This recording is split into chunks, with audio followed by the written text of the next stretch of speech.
I've got life's tough questions for you.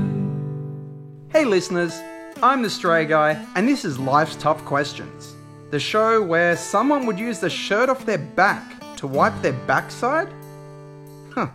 Our first question comes from Jenna, who asks, if your TV, fridge, and washing machine all broke down at the same time, and you only had enough money to replace one, which would it be? I liked Lachlan's answer, saying, washing machine. No fridge gives me an excuse to eat out and get takeaway, which I'm fine with. Nothing I really watch on TV. Can't go around borrowing or buying new clothes. That's, I suppose, a good point there. It's an interesting one, and obviously he likes the excuse to go get some takeaway. It's funny because whereas the large majority of answers on here seem to be people saying that they'd prefer a fridge almost for that exact reason, for like lifestyle and healthy eating habits. We even have one user here, Thomas, who's mentioned he once had to start washing his clothing in a river while he was abroad. So, yeah. I think for me personally, the TV is straight away throw it out. Like, there's no point in having a TV really in general for me. I have other means of accessing media, like my laptop, I've got my phone, but I think as far as the other two go, if I can't afford to get a washing machine, then I probably can't afford dry cleaning every day, nor expensive takeaway. So I feel like the only option is that I'm going to be turning my bathtub or my laundry sink into a big washing tub or a big icebox. As much as I'd like to have a party icebox with cold things in it, just go into the bathroom and grab a drink out of the tub, I'm going to have to go and say I'm going out without the washing machine, and I'll just start hand washing things in the tub, let them soak. I'm sure I've never really stained my clothes that much that I need a super wash to clean it. I don't know. What about you guys? What do you think about this? Alright, moving on to our next question, and this next question is a little bit graphical, posted by yours truly. And I say, you go into a public toilet and you have a diarrhea explosion. You then realise there's no toilet paper. It's not even an empty roll. Would you rather A, not wipe, B, use clean-looking used tissues from the bin in the cubicle, C, use your sock, or D, use your hand? Now, Daniel says, there is a reason why they call me Danny One Sock. What? Andrew says, that's a really gross question, man. I would love the option of getting a hose and spraying my butthole with it, but I'd have to choose my hand and then wash it later. There's only so much wiping you can do with a sock before it gets saturated with diarrhea crap. And I suppose, yeah, that is true, and I guess maybe that's why Jason here says, I'd use my shirt, then throw it away. Oh, gee, that's horrible. That's horrible. I think I'd have to use my socks in that concept. Like, the first sock would be for the mess, and the second sock maybe for the tidy, and then just throw them away. I can get new socks. I don't think I'd ever use my shirt. I understand there's maybe more wiping area with the shirt. I don't know. How about you guys? What would you do in this situation? Ugh, sorry for the graphic. Our next question comes in the form of a picture, and it asks, how do you eat your chicken drumsticks? Now, I've popped up the picture just here. We've got numbers 1 to 5, and obviously number 1 being, well, I mean, pretty much looks like an entire chicken drumstick, versus number 5, gee, it looks like the vultures have been at it. And when I look at this picture, something interesting comes forward for me. You see, I think, somewhere between a 3 and a 4. I don't know if I'm really upsetting people when I say this, but, you know, I never really cared for eating the end kind of like knobby bits, or the bits that kind of like hang around the very tops and the bottoms that some people love so much. But I did notice a little pattern here And it was a pattern both on my Life's Tough Questions and in my experience too, that most of the people that tend to go around that 5-ish area tend to have, not always, but tend to have Asian backgrounds. And when I visited both like in Korea, and I've been to Japan, I've been to China, I've found you can actually order cartilage as a skewer or as like nibble bites. And sometimes I've even seen it in places where meat skewers were more expensive than cartilage skewers. Like, that's right, to have the bone with the meats off instead of eating the meat.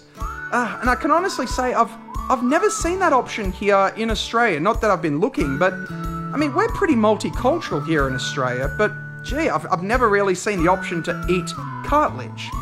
And I mean, good example in relation to the picture there. Noff here says, more than 5. A lot of something to eat. And obviously you can see a lot more to eat on that bone. I mean, I don't know, are we even looking at the same picture here as what he's looking at? How about you guys? Do you like sit there and eat every last morsel off the bone and then chew on it like a dog afterwards? Let us know in the comments. Now that we've come to the end of today's segment, I would usually finish up with some kind of pre-selected question with a poll to finish off that was mentioned last episode. But, you know, seeing as we just started, we don't have a last episode. Oh!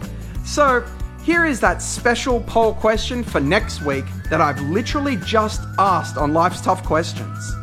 So, for the rest of your life, would you rather never be able to wash your hands with anything but water, or never be able to brush your teeth or wash your mouth with anything but water? Leave your answers in either the comment section here or head over to the Facebook group and comment on that, and you'll get to place your vote to see who's in the majority next episode. So if you're keen at possibly seeing your answer pop up, then get posting and replying with more of these Life's Tough Questions. You can find a link to Life's Tough Questions, the Facebook group, in the comment section below. Make sure you like and subscribe, hit that notification bell so you know when the next question pops up. I'm the Stray Guy, and I don't have a clever sign-off. Would you rather stay inside for all your life, or fly around the air 100 miles as a knife? I wonder what it is that you would do. That's why I've got life's tough questions for you. That's why I've got life's tough questions for you. Hey listeners, I'm the Stray Guy, and this is Life's Tough Questions, the show where you think about the zombie nurse's looks while she rips your jugular out. Our first question comes from Steph, who asks, what would be worse, being eaten by a croc or a shark? So, essentially you're dead either way. It's more about the way which the animal kills, I suppose. So, the polls have come up as croc apparently being worse, and I myself are on the agreeing side with that. And it seems that the comments tend to agree with that the style that the croc attacks is more vicious and drawn out. Especially the fact that they do death rolls would put you in this incredible great panic as you were dying. I mean, Daniel's comment pointed out something interesting that, I guess, depending on the type of croc, his death would make a good contribution to the survival of the species. I thought at first there that his comment was like the Monty Python sketch about African or European swallows, but it was interesting nonetheless. As said, I think sharks would be more likely to do a quick snap of my body or jolt me in a way that I may drown immediately, or they might even just crush my skull, killing me instantly. So I'm saying that the croc would be worse in this situation. How about you guys? What would be worse in your opinion? Maybe we have some shark or croc experts here to set it straight. Let us know in the comments. Okay, so next we have a very common predicament, sent in by Ty Yuri, who asks, during an 11-hour plane flight, which is worse? Sitting next to a fat person who occupies 20% of your space in addition to their own? Or sitting in front of a baby that cries loudly and shrilly at least once every 20 minutes? Oof. I'm sure many of us have been there before, and I'm guessing Ty has been there, unfortunately, for both at some stage, and he just can't decide which one he disliked more. It seems that a few of our comments show that many of us have dealt with bad experiences with both babies and larger people on planes. One user, Wade, states that he isn't a small guy, and he thinks that an adult has the ability to feel sorry and make adjustments to fix the disturbance, which, yeah, is very true, while Michael says that he thinks that people that directly know that they will affect those around them should pay a premium for extra space or seats, as he himself is tall and pays for premium seats for legroom. That makes a lot of sense in my mind, but also I wonder if noise pollution from a baby crying counts as a premium too. I mean, I've heard that infants get to fly for free on most domestic flights, so that does seem like an inconvenience that's been added by an adult, like extra luggage taking up space and fuel. People pay extra for that, so that's an interesting thing to think about there when taking a baby. It seems that Jack has had a horrible experience with a large Mormon preacher on a 24-hour flight, which I'm sure none of us out there envy.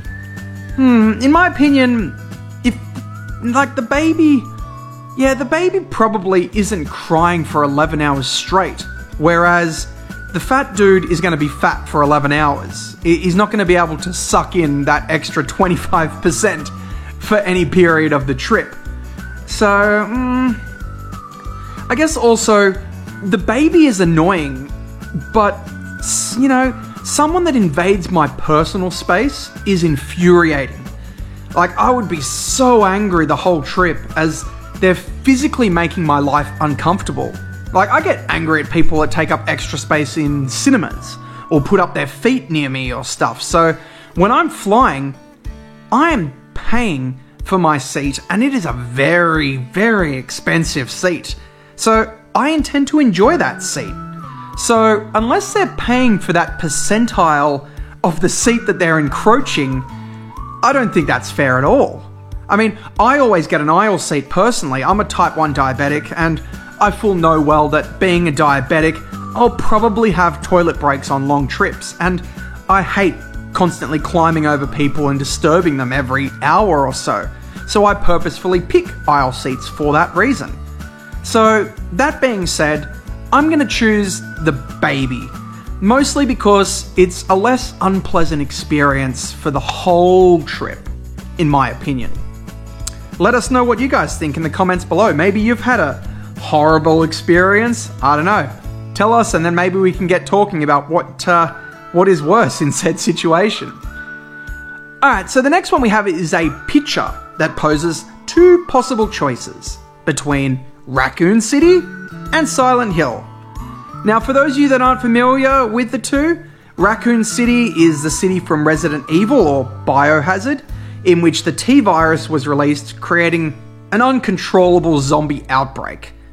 And Silent Hill was a location from Silent Hill, which it has physical manifestations of like psychological things that occur from our own sins. It's a big mind problem, really, that you can't escape. Let's just say they're both horrible holiday destinations.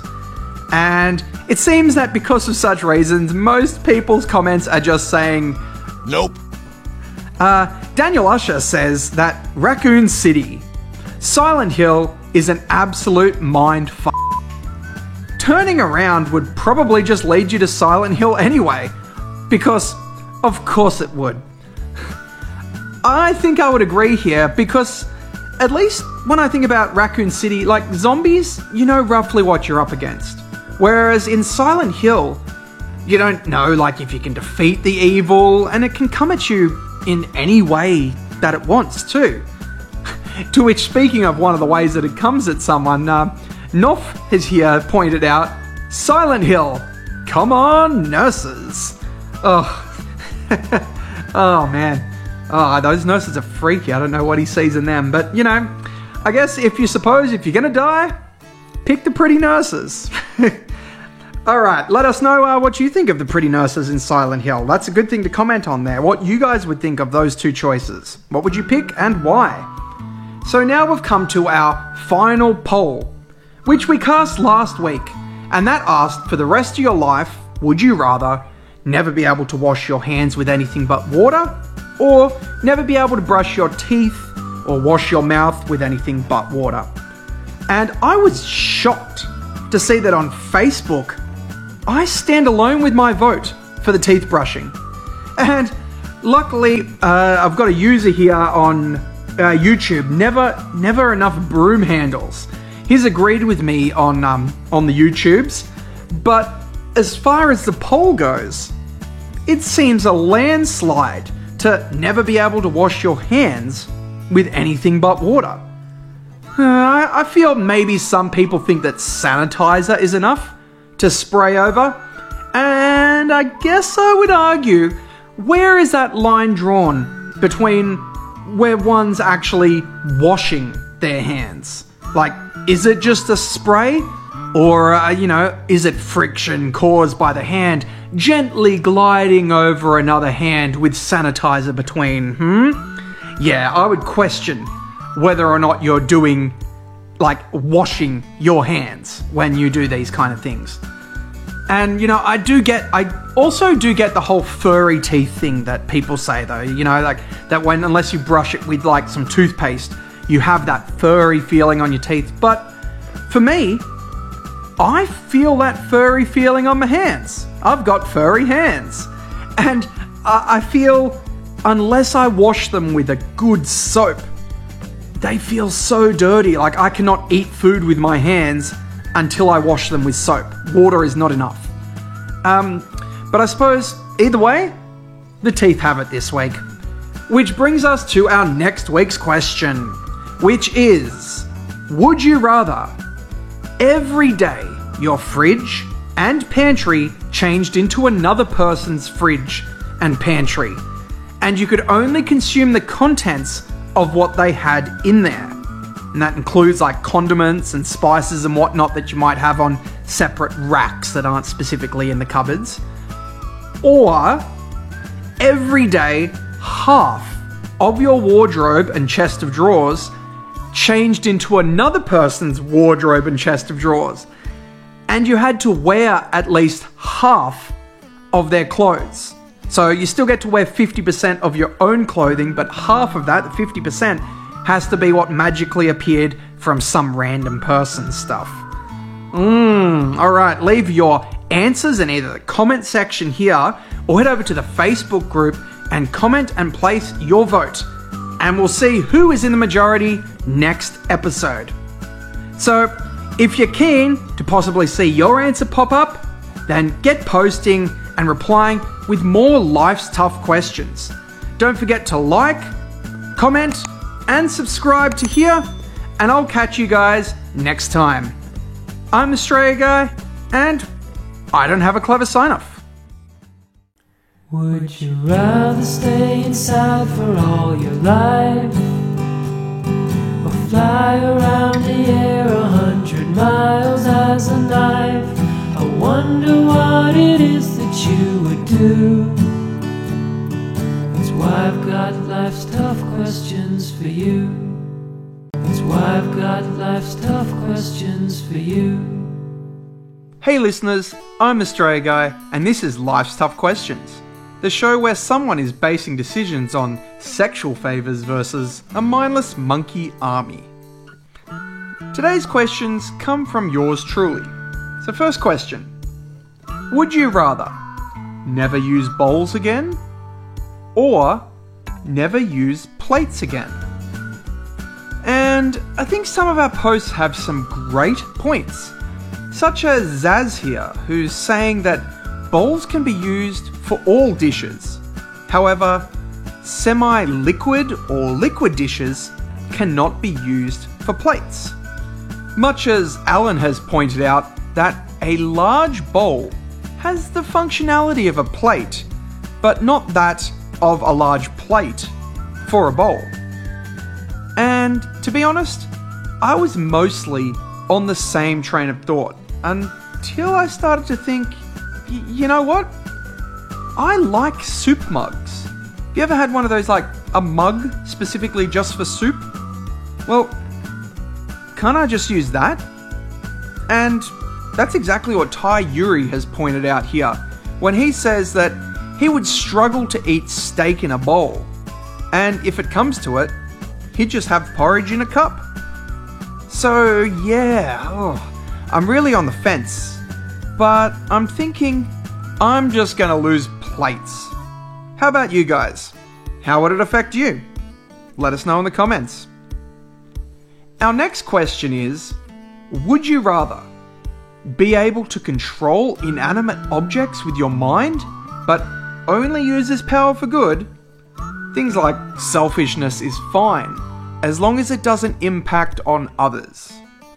Or be able to control all animals and creatures on Earth, except for humans. And that's with your mind. So it's mind control of all animals and creatures except humans. And you're allowed to use this power for good or for evil.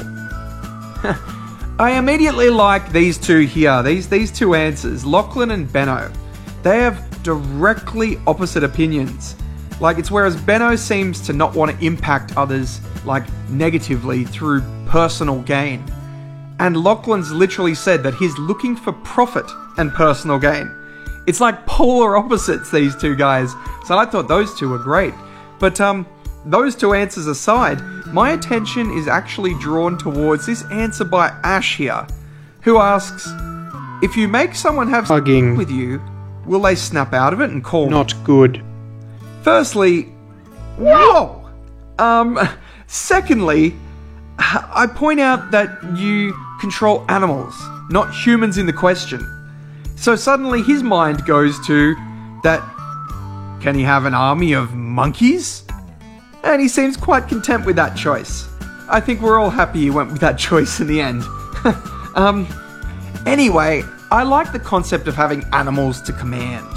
Kind of like when I watched Captain Planet. And I hated that character Marty. He always squandered his powers. Now, would I be evil? I don't know. But I definitely wouldn't be quiet in the shadows about it. I would totally find ways to benefit my own life. Just having the power alone wouldn't be enough. I would indulge for sure. So what about you guys? Did you hate how the Planeteers treated their powers on the show? Let me know in the comments. Okay, so the next is an image that some of us may find a little disturbing or bring back some bad memories. When there are no liquid soap options, what do you feel about public soap bars?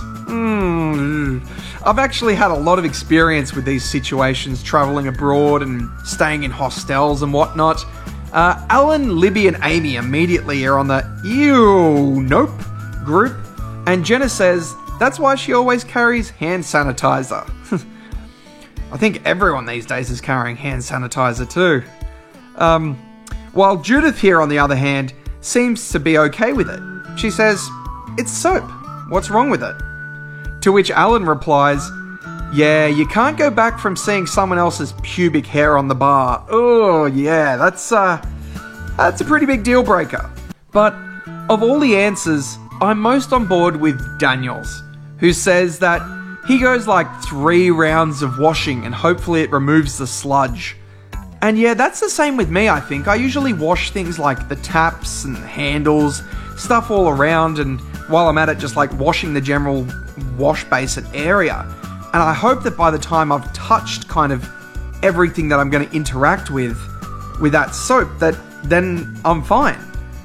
However, Haley here points out that apparently soap lather lifts microbes, not magically makes them disappear. So Does anyone else know much about how soap works?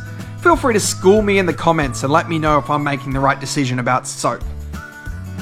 Okay, so now on to our final poll that we cast last week, which asked, would you rather every day your fridge and pantry changed into another person's fridge and pantry, and you could only consume the contents of what was in there, and that included things like condiments and spices that you had on spice racks that weren't specifically in the fridge and that, or every day half of your wardrobe and chest of drawers changed into another person's wardrobe and chest of drawers, and you had to wear at least half of their clothes. So that's like 50% of your own clothing you still get to use.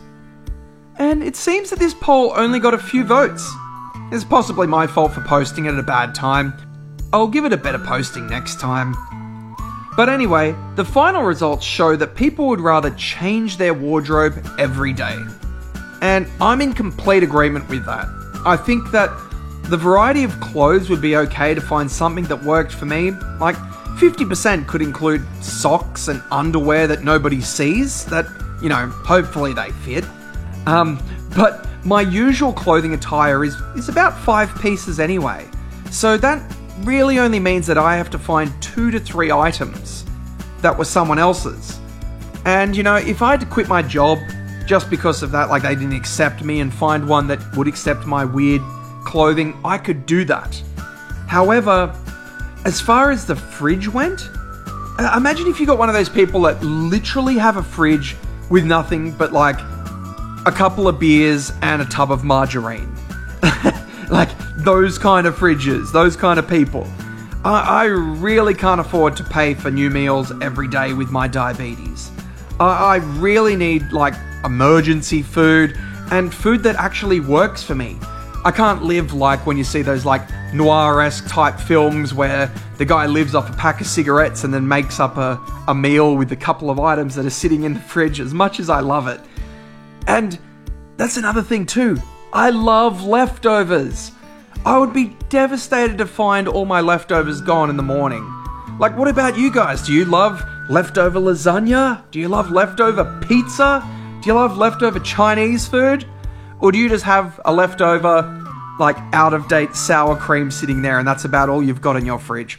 Let me know in the comments. Which brings us to our final question of the day, the question that I'll be putting on the Facebook group for the poll for next week. So, the question of today is a special one for all those skaters out there. And the question is, which is better? Skateboards? Rollerblades? Push bikes? Scooters? Or have we got some unicycle lovers out there? Leave your answers in either the comment section here, or head over to the Facebook group and comment and place your vote, because the voting poll is over there. And we will see who is in the majority next episode. And if you're keen to possibly see your answer, like pop up and then you can see like your answer on this show, make sure you add a comment there too. Don't just give us a poll answer or that. Make sure you write something. It can be true, it can be funny, it can be however you feel, and it might come up on the next episode. Make sure you like, comment, subscribe, and keep posting and replying with more of life's tough questions. I'm the Australia Guy, and I don't have a clever sign-off. Would you rather stay inside for all your life, or fly around the air 100 miles as a knife? I wonder what it is that you would do. That's why I've got life's tough questions for you. That's why I've got life's tough questions for you.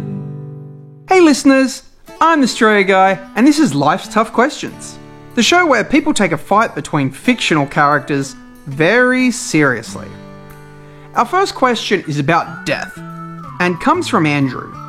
And he says, if you could choose the nature of your physical death, which one would you choose?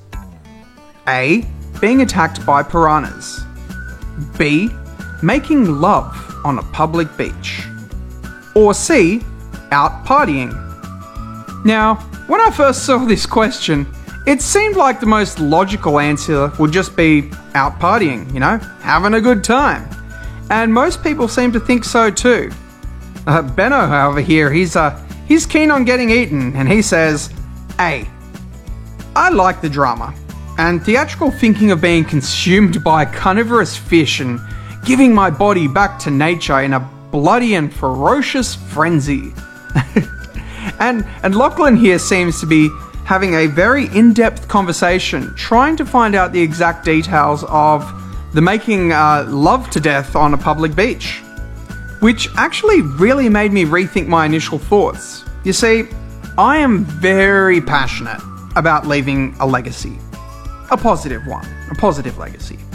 And although the party sounds nice, I've heard too many stories of people dying from drug overdoses and falling dead into pools and crapping themselves in the process in front of everyone. Do I want to be one of them? No thanks. The piranhas sound like a good option to kind of let people feel bad for your death, especially if it was some kind of untimely event and people were just oh, it's so tragic or sad how he died. So that would be one way to go down, I suppose, leaving kind of a petty, people feeling sorry for you. And as for the making love, it probably wouldn't be disclosed on the news. It would probably come out in the media as you had a heart attack or something in the newspaper, irrelevant of how you actually died, how it actually occurred while making love. It would probably not disclose too much of that information. So it might just seem like another person died on the beach. So I think that's the best option. And in addition to that, you might be actually spending your last moments with your significant other. Although it would be so tragic if they were scarred for life due to your death. Still, give me the death while making love on the beach. How about you guys? How would you die? Our next question is a picture submitted by Jenna, which gives us a choice of 4 robots. A. Cooks all the meals from scratch. B. Gives the world's best massages. C. Folds all the washing. Or D. Cleans the house. And it's been reiterated here that cleaning the house does not include doing the washing. Obviously, seeing as that's one of the choices, it separates those two there. It's not actually doing washing, it's just cleaning, tidying.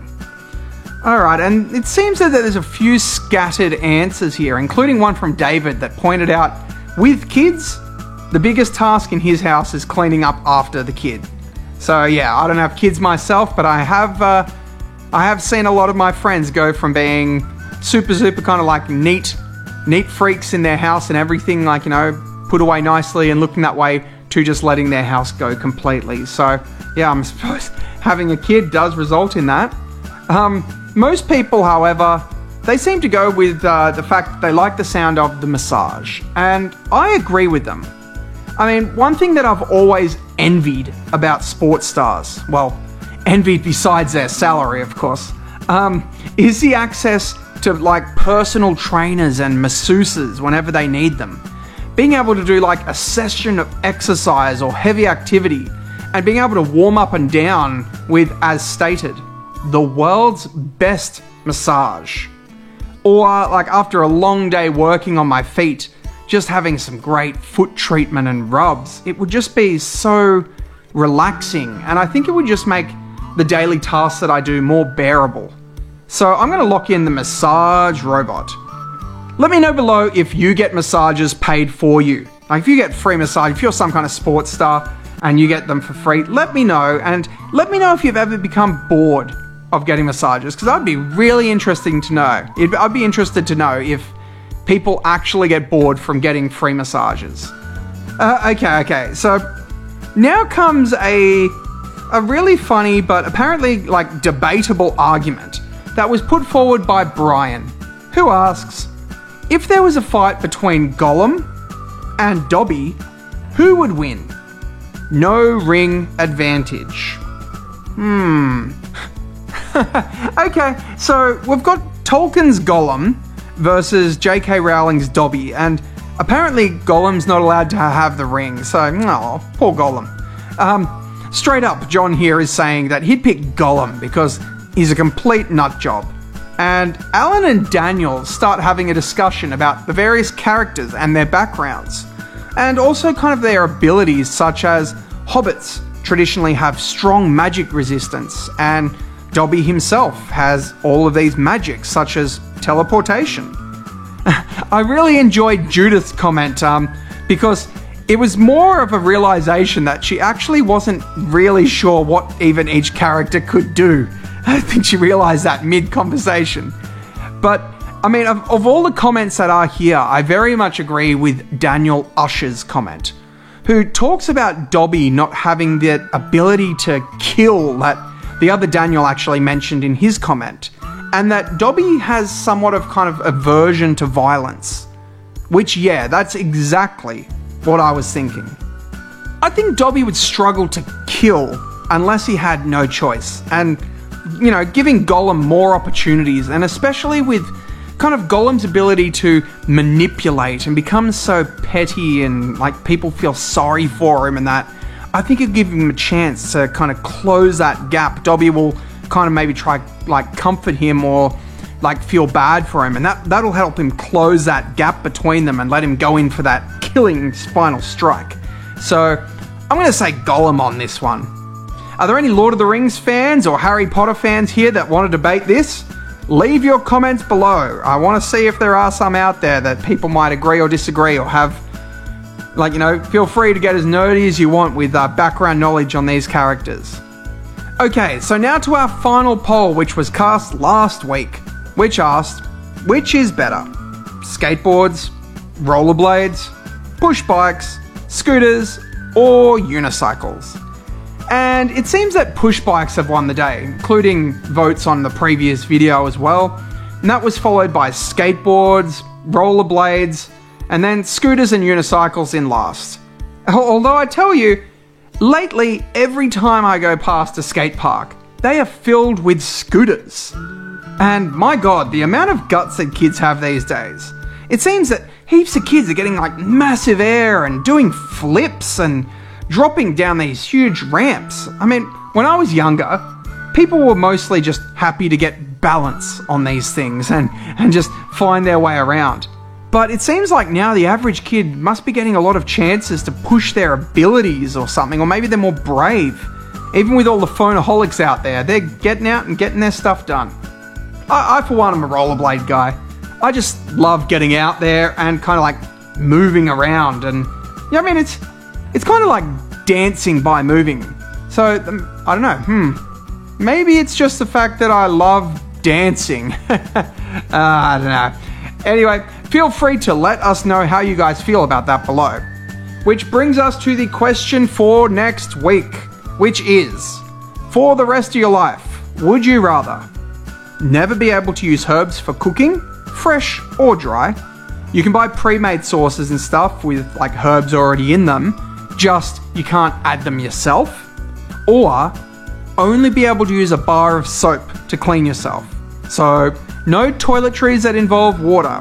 Things like shampoo, body scrubs, or face washing creams. And I'll allow makeup and moisturizer because, you know, they don't usually involve the washing part. They're using water. So leave your answers in either comment section here or head over to the Facebook group and comment and place your vote. And we will see who is in the majority next episode. Also, exciting news, people. There is a brand new Reddit page that has just come up. So if you don't want to post on Facebook and that, you'd rather be anonymous, you can head over to the Reddit page at r/Life's Tough Questions. So if you're keen on possibly seeing your answer pop up, then like, comment, and subscribe, and get posting and replying with more of life's tough questions. I'm the Straya Guy, and I don't have a clever sign-off. Would you rather stay inside for all your life, or fly around the air 100 miles as a knife? I wonder what it is that you would do. That's why I've got life's tough questions for you. That's why I've got life's tough questions for you. Hey listeners, I'm the Stray Guy, and this is Life's Tough Questions, the show where shopping cart fashion is debatable. Our first question comes from our new Reddit page, where the user Giant Genitals has asked, LTQ, would you rather fight Mike Tyson in his prime for 12 rounds, or 500 10-year-olds coming in 10 waves of 50 every 3 minutes? Ooh, the fight is on, and user PM Me Turtle Nudes has come out questioning, wait a second, if Mike Tyson just knocks me out in the first round, then aren't I technically free due to how boxing works? And some banter follows, essentially saying that no, you will have to get up after each round and enjoy getting punched out again, provided you actually survive, that is. And Reese says that if I had a weapon, I would fight Mike, but I would still have to train. And I'm interested to see how a scenario of waves of children trying to fight one person would look like in real life. Ooh, I don't know about that. I mean, unless my weapon was like a gun or something, I feel I would be dominated so quickly. I mean, the same would apply to kind of like any MMA fighter. I mean, I'd probably have one single opening, like the opening hit to make a kill shot before getting dominated. So Dreklin says, I reckon I'd only have to hit each 10-year-old once to take them out. Whereas I could probably hit Mike 500 times and still not achieve anything. And that is so true. And I think it goes the same for kind of like receiving hits as well, I think. Like, you could take a few smaller child's hits before they even bothered you. But if you imagine like one single punch from Mike, it would probably be enough to knock your head off if you weren't guarding well enough. And like, I mean, I guess it would be terrifying to fight a professional boxer. But Daniel Usher here has an interesting view where he's thinking, with Mike, there are rules. You set a date for the fight and you get to prep and sort out your will. 10-year-olds don't have rules. Anywhere, anytime. Those 500 little monsters could be out for your blood. But yeah, his serious answer though. Mike was an outstanding defensive boxer, and the chance to fight someone like that would be too good to pass up. Sometimes you do something knowing you're going to lose. And that is somewhat admirable, I guess. Like, it's something to admire in the sense that, especially if you're like really into boxing or something, the honor of fighting a world-class fight would be pretty amazing, like a once-in-a-lifetime experience. Unless you were actually good, I suppose. I also imagine that there would be a point with Mike like punching you, he would start pulling his punches and not going just 100% on your face. Whereas fighting kids, they don't know when to back off. They would just keep going, and that would include things like biting and scratching and kicking. It wouldn't just be punches coming at you. So kids are nuts. I mean, what would you guys do? I mean, leave your comments below. Next, we have a very important question in the form of a picture posted by Libby. And she's asking, if a trolley or shopping cart wore pants, would it wear them like this or like this? Now, I'm going to stick with my original comment on this, saying that the first one looks more natural. And Libby supports me here. She's saying that, yeah, it looks more comfortable. To which then Judith rebuts with, well, if you're a rapper, you might disagree with this. And that had me in stitches, because now I cannot see like a rapper version of a trolley cart. Like, every single time I look at it now, I'm just seeing this rapper version. Roz thinks that number 1 looks cleaner. To which, yeah, I agree. The second one looks like it would get a lot dirtier faster, too. I mean, with it hanging down so low there, I reckon it would be kicking up a bit of mud and dirt on itself. I don't know, do you guys have a reason to support one or the other? Let us know in the comments. Now comes a question relevant to situations such as the availability of the new PS5, in which is asked, if you had to always be on one side of the fence or the other when it came to buying things that you want, so not including groceries, would you rather always buy things the moment they are released or come out, or always wait until the hype and price drop significantly on things that you bought? And straight off the bat, in light of the situation, Naomi has said that she is waiting to buy the PS5. Yeah, it seems that you and a lot of people are waiting that. But I mean, it's every year, every new console release. They seem to massively either understock or under order, or the factories can't pump enough, or whatever the reason. They just never seem to have enough in stock on release date, or month for that matter. There are also some good conversations about price fluctuation and what actually defines kind of hype or trends of an item or model that are worth reading about if you happen upon the conversations over on Facebook. I personally like to get things early, enjoy the hype while it's still fresh, and while I'm still kind of passionate about it. I also hate the concept of getting an item when the new model's just pretty much being released. I don't want to wait and then realize as soon as I buy something brand new that it's already outdated. So yeah, definitely I'd rather get in there and get things early. How about you guys? Are you waiting on something that you really want? Let us know in the comments. Okay, so now to our final poll that we cast last week, which asked, for the rest of your life, would you rather never be able to use herbs for cooking, fresh or dry? You can still buy pre-made sauces with herbs and just not add them yourself. Or only be able to use a bar of soap to clean yourself. So that's no toiletries that involve water like shampoo, body scrub, or face washing creams. And I've allowed makeup and moisturizer as they don't usually involve that kind of the washing up process with water part. And it seems people on Facebook here are getting rid of the herbs, and over on Reddit, people are getting rid of the toiletries. Some of my favourite comments include Jared, who said, "You're all crazy. I'm sure there are loads of great multi-purpose soap washing options. You're essentially just changing the way you shampoo. Cutting out herbs and spices is dooming you to a lifetime of profoundly shit food."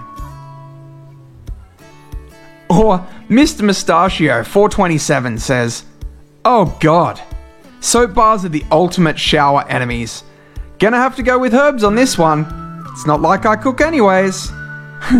And Melodious says, "Bar of soap. You're never taking away my chives." Ha ha. Oh. And that, when I think about this question, it sucks. I mean, I really lately I've been starting to get into my toiletries and washing skincare products and all that. But I mean, gee, I love cooking with herbs as well. I think I'm going to have to get rid of the herbs. I mean, 5 years ago, if you had asked me this question, it would have been the other way around, easily. But I absolutely love having a shower. And lately, it's just this great assortment of just hair and skin treatment products take my showering to the next level. It just leaves me feeling so good afterwards. So, I mean, I guess I'll just have to settle for pre-flavored sauces and bland tasting meats and... just not coriander. Ugh, coriander. I am on team coriander is the devil. Ugh. What would you guys choose? And do you like coriander? Let us know below. Which brings us to that question for next week. So relevant. The question asks, how much coriander do you like? A lot, B, a little, C, none, or D, I wish I could eradicate coriander from this planet. I know my answer. Leave your answers in the comment section here, or head over to the Facebook group to comment and place your vote, and we'll see who is the winner in the majority in our next episode. Just a reminder, we have that Reddit page up now, so if you don't want to post on Facebook and would rather be anonymous, you can head over to the Reddit page at r/Life's Tough Questions.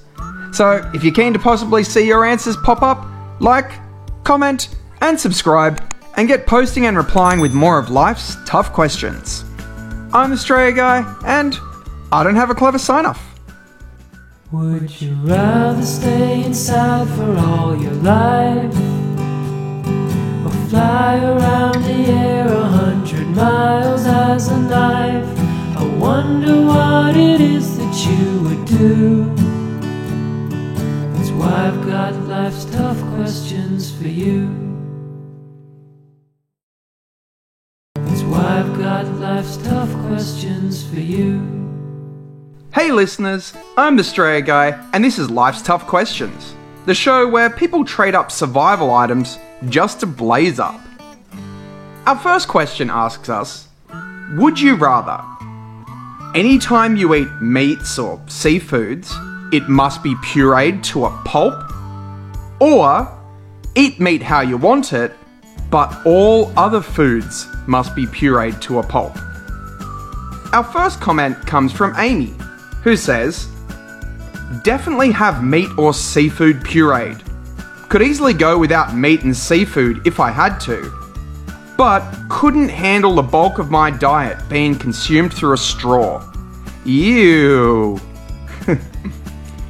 And Ty says, in terms of efficiency, I would save a huge amount of time eating things in puree form. However, I enjoy the tactile satisfaction of cutting meat before eating it. Therefore, I shall opt for the second. And Andrew points out, it's so convenient to puree your food. Saves time, because chewing your food takes a lot of time and energy. I think I would puree all the other foods outside the meat bracket. When I think about pureed foods, I think of my favourite kind of foods, and actually they're all pretty much pureed themselves. Things like mashed potato, mushy peas, hummus, custard, soup. Well, I can easily deal with that. But then I think of things like pureed burritos, pureed pasta, pureed pizza. And you see, I rank texture quite highly, pretty much as high as I rank kind of like taste when it comes to food. I kind of put texture and taste hand in hand. So that hits really hard. It hits really hard when I think about that kind of problem. And mostly due to that reason, I think I'll have to puree my meats. I'd probably cut back on the amount of meat I eat in doing so too. Not completely, but yeah, I just don't want to puree everything. Much like Amy pointed out, just the bulk of the diet being puree. How about you guys? Pureed pizza, anyone? Next, we have a question in the form of a list of objects. That says, you are stranded on a deserted island. You can choose 4 of the following. And we have a big list here, so I'll just start reading from the top. We've got a tarp, sunscreen, toilet paper, pot, iPod, hiking boots, hand saw, flare gun, inflatable raft, flashlight, insect repellent, hammock, compass, mirror, vitamins, water purifier, fishing rod, rope, hunting rifle, 5 ounces of weed, first aid kit, tent, knife, matches, and a volleyball. Gee, okay, such a list here. Okay, so basic survival to my understanding would be that you need shelter, water, fire, and food. Probably in that order too. And with water being the most important in the end though. Most answers here have chosen tents and water filter pumps. And that makes a lot of sense. I mean, in many situations, if you had to build a shelter, not only would it probably be less efficient than the tent, it would take up a lot of time and energy that you would need for doing other tasks. Same goes for that water pump. There are many ways to like bore water or filter, catch some water with various objects. Hey, you may even be lucky with a fresh river supply. But, you can't guarantee that. And a water filtration system would let you have clean, fresh drinking water, and it would save you getting sick, which, that would just send you in a further spiral towards death. As for the next few items, it seemed to float around things like the knife, the first aid kit, matches, boots, and vitamins. And all of the posters had pretty valid reasons for suggesting each of them. For myself, I think it would be the knife and the first aid kit, because the knife has many uses, that especially in that kind of survival situation. And a good first aid kit usually comes with lots of many various things for emergency situations. It's not just injuries, there's all kinds of things in a good first aid kit. However, all of these great reasonings and ideas, there was one answer that was a bit out there and a little bit different from the rest of it, and that would have to be Paul's answer. And Paul says he would pick, first, the volleyball, so he doesn't get lonely. Second, the knife, in case he gets really lonely and has to cut a hole in the volleyball. Third, the weed, so he can hallucinate that he's been rescued. And number 4, the matches, so he can light up the weed. Yeah, just give up on survival altogether and 420 blaze it. That's... Gee. Alright, what would you guys take with you? Many of these answers kind of float around the survival on the island, but what about the rescue side of things? Would that kind of change what you're bringing along? Let us know in the comments below. Now comes a question about holidays, which asks, would you rather spend the holidays alone or spend the holidays with a very large group of extended family and friends, constantly suggesting activities, and you'll have zero downtime? And straight up, our poll shows that most people would rather have the large group. Much like this answer from Michael here that says, zero downtime sounds horrendous.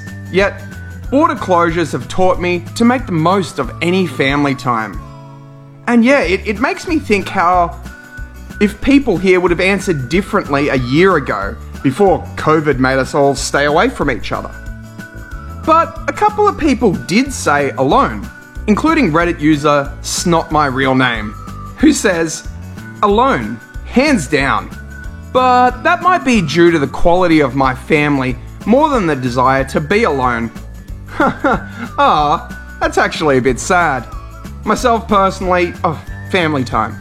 Family time. I'm probably one of those people that causes people to want the alone time because I'm making their no downtime, and I'm putting in more activities and more adventures and more games and more things. So I'm probably one of the people, if anyone answered alone, they're probably looking at me and going, yeah, they need a bit of downtime from me. How about you, viewers? Can family get too overwhelming for you that you'd rather be home alone on your holidays? Let us know below. Okay, now to our final poll, which we cast last week, which asked, how much coriander do you like? A lot? A little? None? Or I wish I could eradicate coriander from this planet? Now, I made my stance on this very clear last week, as I hate coriander.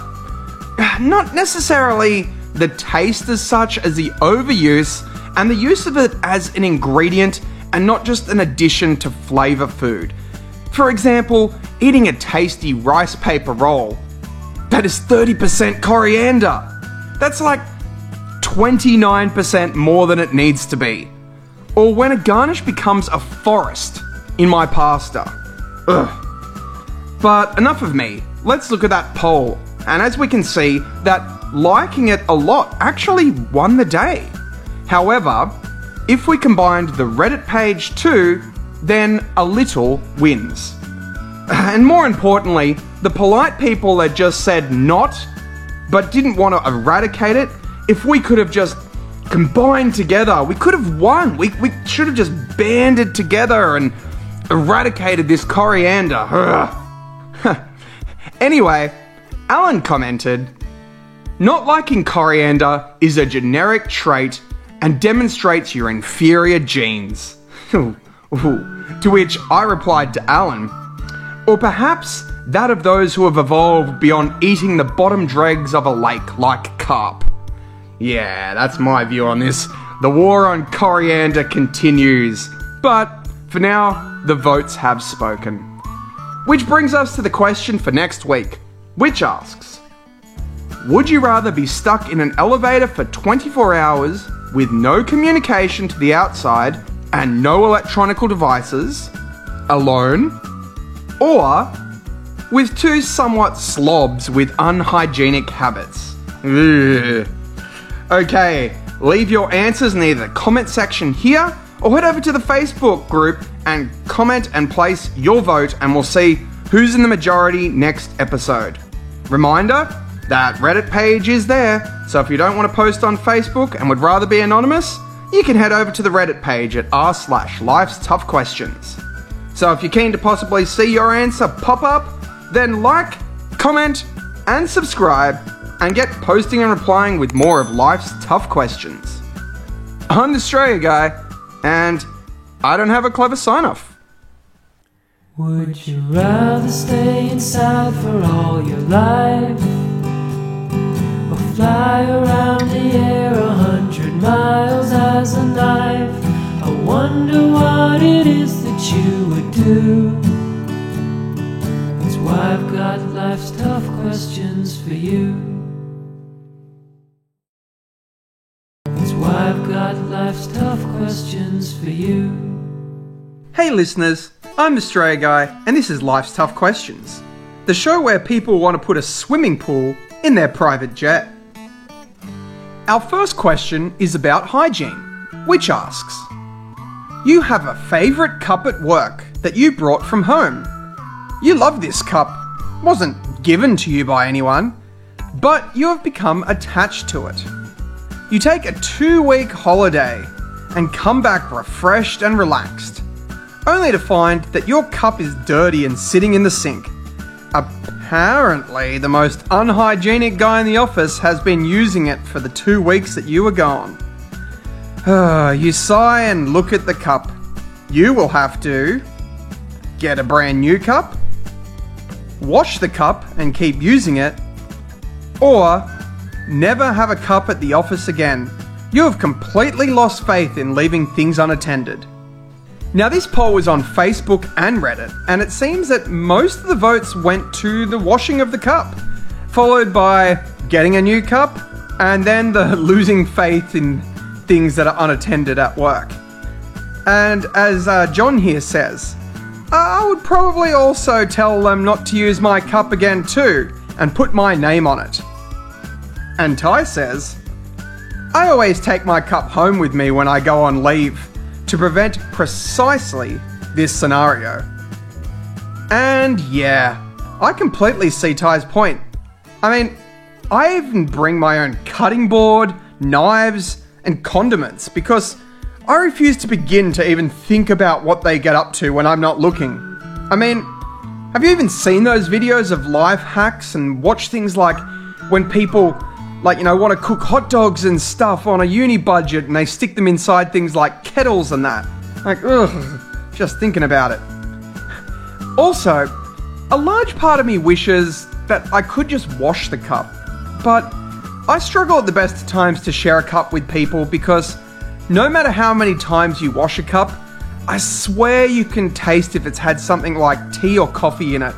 Because I don't drink tea or coffee, and I know when I've drunk from a cup that's had tea or coffee in it.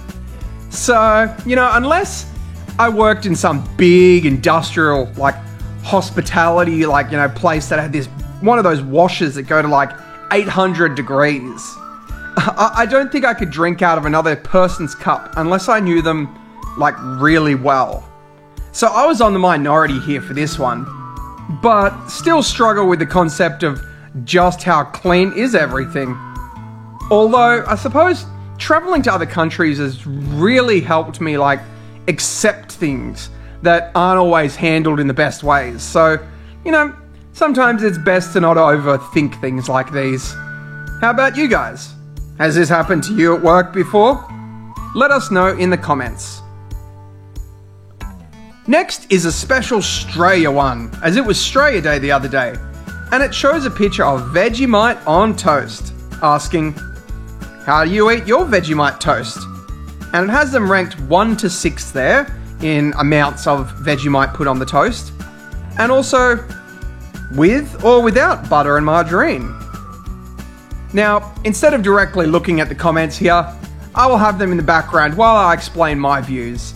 You see, I usually eat hot bread, not toast, and I like buttery goodness with a well spread amount of Vegemite. I think the two complement each other really well. So it was interesting to see that some people love butter and some love it very little. Another thing, you see, Vegemite is salty, and, well, it can be very strong for those that have never tried it before.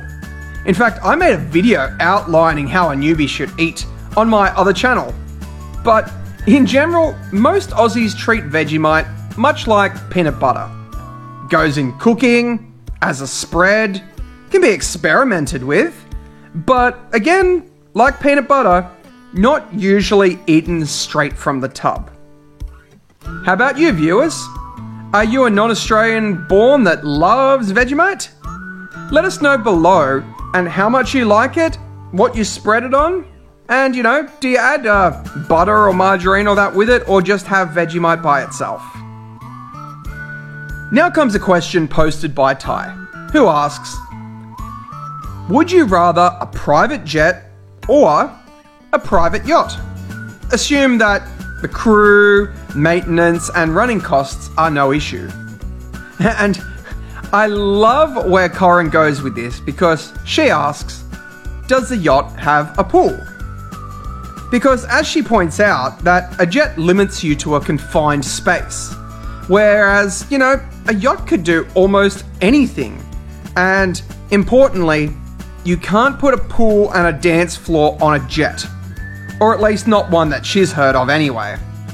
And there's a pretty funny exchange of conversation that follows things about things like fish tanks and pools, Apache helicopters, and even the zombie apocalypse comes up, which then Ty brings it back by saying, I wouldn't get too hung up on what you can or can't accessorize with. Your private jet could be an Antonov AN-225 with a pool in it, even though that would be hilarious if you so wished. Now, for me, I love the concept of a yacht. Like relaxing on essentially a house on the ocean, it's really cool.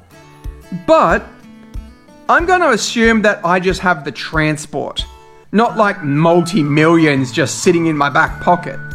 So the idea of having a private jet with running costs inclusive, I mean, that means I could jump on and off, go traveling to other countries for literally day trips.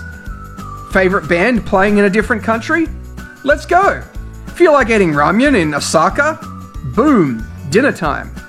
Not to mention avoiding lines and other people with, like, you know, getting in a private jet. You just check in and go on. How about you guys? Do you own a yacht or a private jet? Let us know.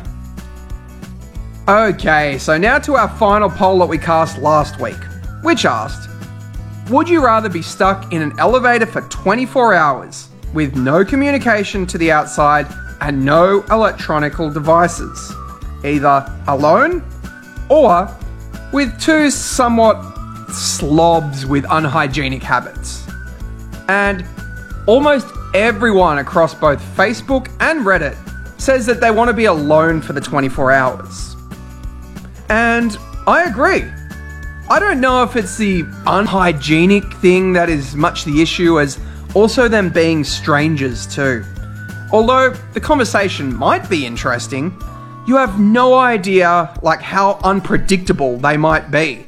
I mean, they might have a huge panic attack, or they might be one of those like really paranoid people and not shut up about government conspiracies, and you would have to endure that for 24 hours. Yeah, I think alone, I would just try sleep. Maybe I could exercise? Provided that, the lift was stuck on a safe area, I would feel comfortable enough to exercise. I mean, I know 24 hours isn't that long, but without an electronic device or something, I don't know. Maybe I could practice my shirt folding skills, or how quickly I could take on and off a shirt or something. How about you, viewers? Have you ever been stuck in an elevator? What did you do to pass the time? Let us know below. Which brings us to the question for next week, which is a slight edit of an old question, and it asks, would you rather live in an average house on the beach or in a forest or bush? In both scenarios, it's not like some secluded, your own island, or some kind of in the middle of desolate forest, nowhere weird.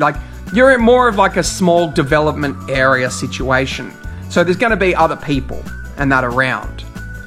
So anyway, where would you rather live? Beach or the forest? Leave your answer in the comment section here, or head over to the Facebook group and comment and place your vote. And we will see who is in the next majority in our next episode. Reminder, there's still that Reddit page, so if you don't want to post on Facebook and would rather be anonymous, you can head over to the Reddit page at r/Life'sToughQuestions.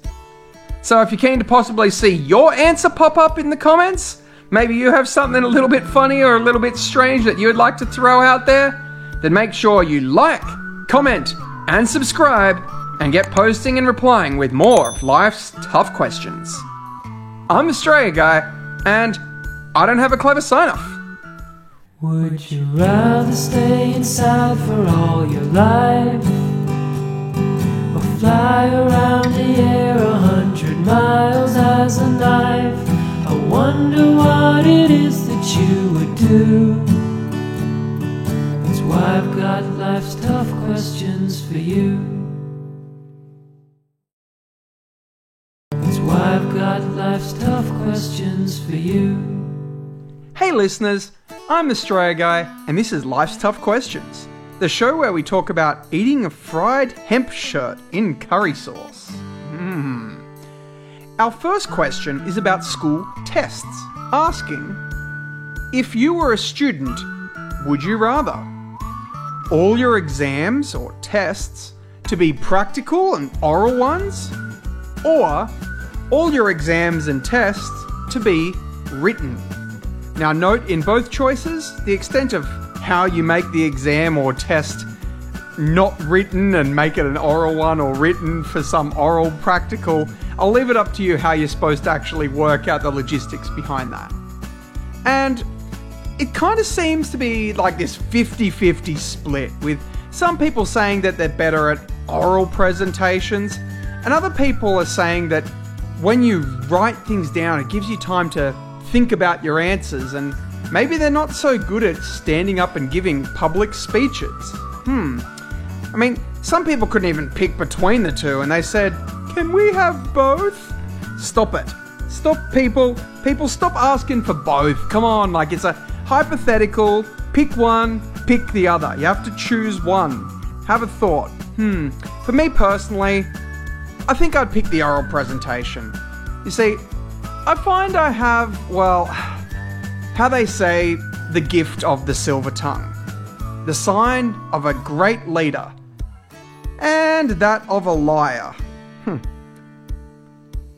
I find even if the subject is something I don't really know, then I can just waffle around it, cover all the basics and that, score myself a minimum pass without even, knowing anything about the subject half the time. And, for example, I kid you not, I had a friend that once read his oral presentation literally word for word from a book. He literally just grabbed a book, he knew, he didn't even know he was doing the test on the day, and he just quickly grabbed a book from the library, and then he just came out there, read it word from word, and then he asked if anyone wanted to actually look at the pictures in the book.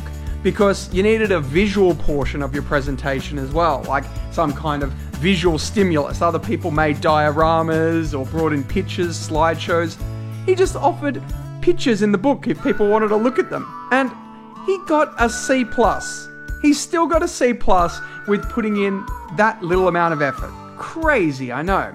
But I mean, I think it's kind of like a large part of oral presentations is just that confidence. If you can walk up there with confidence, then it doesn't really matter. Most of the time, things like plagiarism or truth in fact aren't double checked for authenticity. So you can get away with all kinds of things in oral presentations. Whereas in a written test, you've got to think about like spelling, format, grammar, plagiarism, quotation, like referencing. On top of all that, you've actually got to write the correct thing down too. There's so many checks and times for people. Yes, you have time to think about what you're writing, but the person marking it has time to think about and look at what you wrote. So, give me that oral presentation any day. How about you, viewers? Have you ever completely winged one of your assignments in a presentation before? Let us know in the comments below. Now comes a picture question in the form of 4 pills, which asks you to pick one pill. There's the first pill, which is stay young forever. The second pill is $1 billion. The third pill, breathe in the sea, which I'm assuming when it says breathe in the sea, it means under the water. You know how these things are worded sometimes. But then again, when you're wording questions, people, make sure you word them carefully. The answers that people give, they will take that into consideration. Anyway, the fourth pill that they have is time travel, or to travel to any time. Now, with all this in mind, many people like the possibility of the time travel. I mean, they look at it mostly for financial exploit, such as Myung-Woo Kim here and Ki-Young Kim, who discuss the ability to make money with time travel. Or Amy and Jenna here have a conversation of how they think it's good to exploit it for inventions or buying stock or lotto tickets. While other people like Judith are just happy to take $1 billion and use it to essentially enjoy the other kind of choices to a lesser extent. Things like being young, you could have cosmetic surgery. Things like breathing underwater, you could have scuba diving. $1 billion can kind of help you do a lot of things like that. And Jack likes the concept of being young forever, as he says it essentially makes him immortal. Which is true to some extent. But as always with things like this, I always have to say yes, you're immortal, but not invincible. Death is still possible. And things like living forever, but as a vegetable in some kind of horrible accident, that's entirely possible too. You need that both invincibility and immortality in the case of living forever. You can't just have the, woo, I can live forever, and then you think about, oh, you've got to be real careful with how you treat your body then. I know, being young, a lot of us could do a lot of things that we can't do when we're older. I mean, gee, I'm in my mid-30s now, and the conversations about what kind of pills I'm having, or how my back hurts in the morning, or what kind of shopping bags I like to take, it really shows your age when you think about when you were younger. But as far as youth goes, I see what he's saying, essentially you just keep on rewinding the clock. So as long as you keep yourself out of trouble, yes, essentially you could live forever. Now, for me personally, I like the idea of the time travel. I mean, firstly, you can use it to exploit something like gambling, which effectively would give you unlimited money. But then also the concept of being able to correct my own mistakes is really appealing. I really like the concept of being able to fix things up. It would make you appear more intelligent or more charismatic, being able to go back and readjust your answer. It would make you appear like you've got the answer to everything, you'd be really intelligent, or you could be giving that kind of perfect comeback or smooth line for picking up or showing people, like, you know, that you're the man. Like, oh yeah, time travel is definitely the best option now. Although, you know, arguable, what type of time travel is it? Will changing things permanently remove the current you? Or will change things horribly break reality in the space-time continuum? It's gone. Like, I don't even want to think about those possibilities. But, you know, I guess that's entirely up to you guys, how you wish to answer, how you interpret that. What would you guys pick?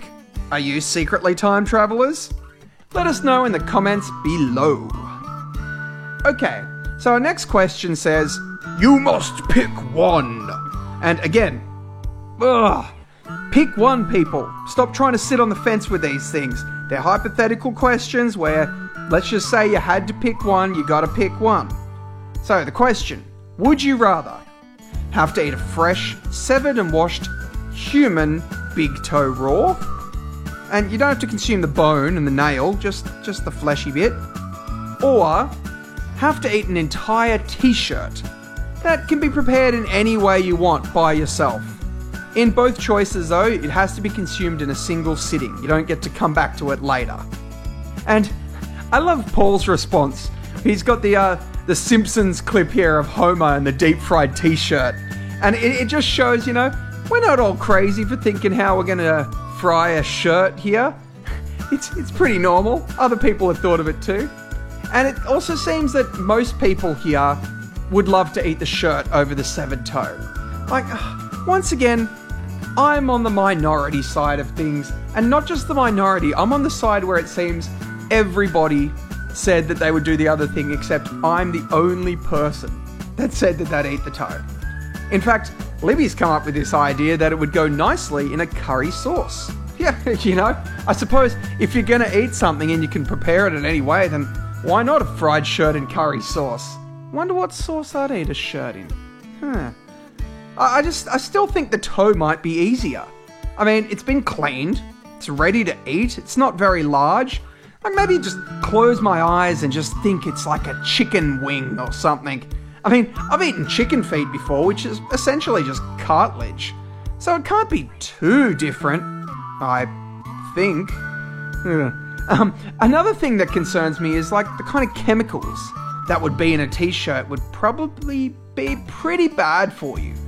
Which is why Judith here, she's replied that she would find a good organic option for the t-shirt. Something like a bamboo or a hemp shirt. And I mean, I love answers like this. It really thinks outside of the box and shows some real thought was put into the situation of what they would legitimately do.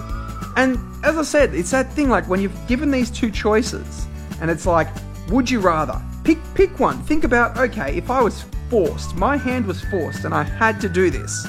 Like, you know, in Saw where they're like, make a choice, life or death. You gotta do it.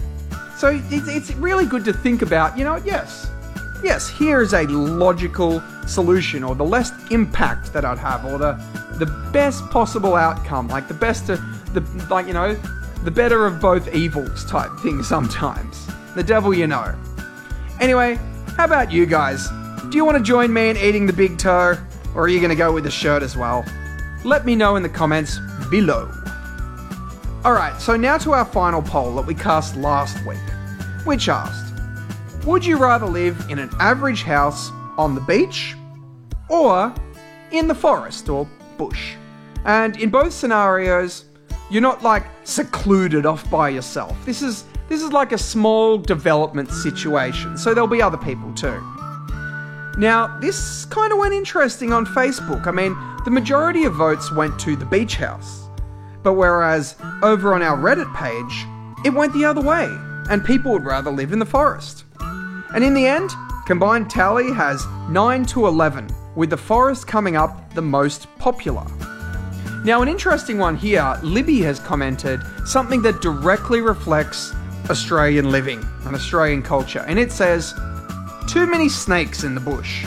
And, oh, this is so true of Australian living. Let me tell you, I've lived abroad in both China and South Korea for many years, and the lack of creepy crawlies is amazing. Whereas in Australia, the average house that I've lived in, like, it gets mice, spiders, bugs of all kinds of shapes and sizes, lizards, and yes, we get snakes. And it's just one of the best things nowadays. I live in an apartment, and you're not exposed as much to those kind of things. There's a lower chance of seeing these kind of things. Although, I kid you not, we had a snake come over to our apartment complex not that long ago. So, yeah, Australia. But anyway, my feeling of living in the forest is that you would constantly be on the lookout for kind of like bugs and creepy crawlies and stuff. And I mean, I love the idea of owning some lovely forest land, and I love nature, I love hiking, but critters are a big no from me. And I mean, as for the beach, I'd get over the novelty of it pretty quickly. Like, well, I'm on the beach and that, but it at least wouldn't bother me in the way that kind of these things in the forest would. I mean, the heat would be a small problem, but again, counter that by the cold in the forest. Think about living in a forest when it's raining or winter. Maybe you got to go chop firewood. Maybe things get damp and wet. Again, could be really fun. Might enjoy chopping firewood. I just feel like the comforts of living at the beach outweigh my love for like the forest and nature and getting out there with the environment. I don't know, maybe if I was in a different country, then perhaps this answer would change. Like living in Australia, thinking about a different country, like their beaches. Their beaches might be like rocks and dirty water instead of this kind of like clear blue ocean and lovely sand. Or their forest or bush, like, you know, the way that I perceive this kind of like dry bush with all these bugs, maybe they might live in the snow or the Alps or something where you don't have so many critters and you've got this kind of different, exciting environment. Like, you know, nice hot fire and like, you know, keeping you warm and that smell. See, again, there's a lot of things about living in the woods that I love. I love the smell of like, you know, a fire. But again, not really for me. When I've got the choice of these two, I'm going to have to go the beach. How about you guys? Where would you live? Do you already live in a weird place? Let me know in the comment section below. Now, before I ask next week's question, please remember something, because voting is one thing, but commenting will get you mentioned on the episode, especially with these next week's questions, because you know it's guaranteed to be in next week. So if you want to get possibly mentioned in the episode, don't forget to comment too.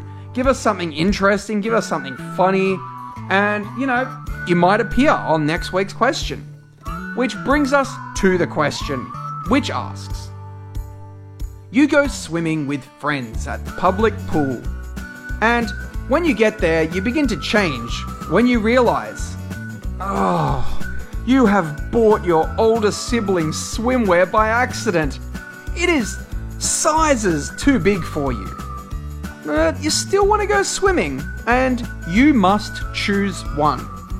Would you rather wear the oversized swimwear or wear your underwear? What will you choose? Leave your answers in either the comment section here or head over to the Facebook group and comment and place your vote, and we will see who's in the majority next episode. Just a reminder, we have that Reddit page over there, so if you don't want to post on Facebook, would rather be anonymous, you can head over to the Reddit page at r/Life's Tough Questions. So if you're keen to see your answer pop up, make sure you like, leave that comment, and subscribe, and get posting and replying with more of Life's Tough Questions. I'm the Australia Guy, and I don't have a clever sign-off. Would you rather stay inside for all your life, or fly around the air 100 miles as a knife? I wonder what it is that you would do. That's why I've got life's tough questions for you.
life's tough questions for you.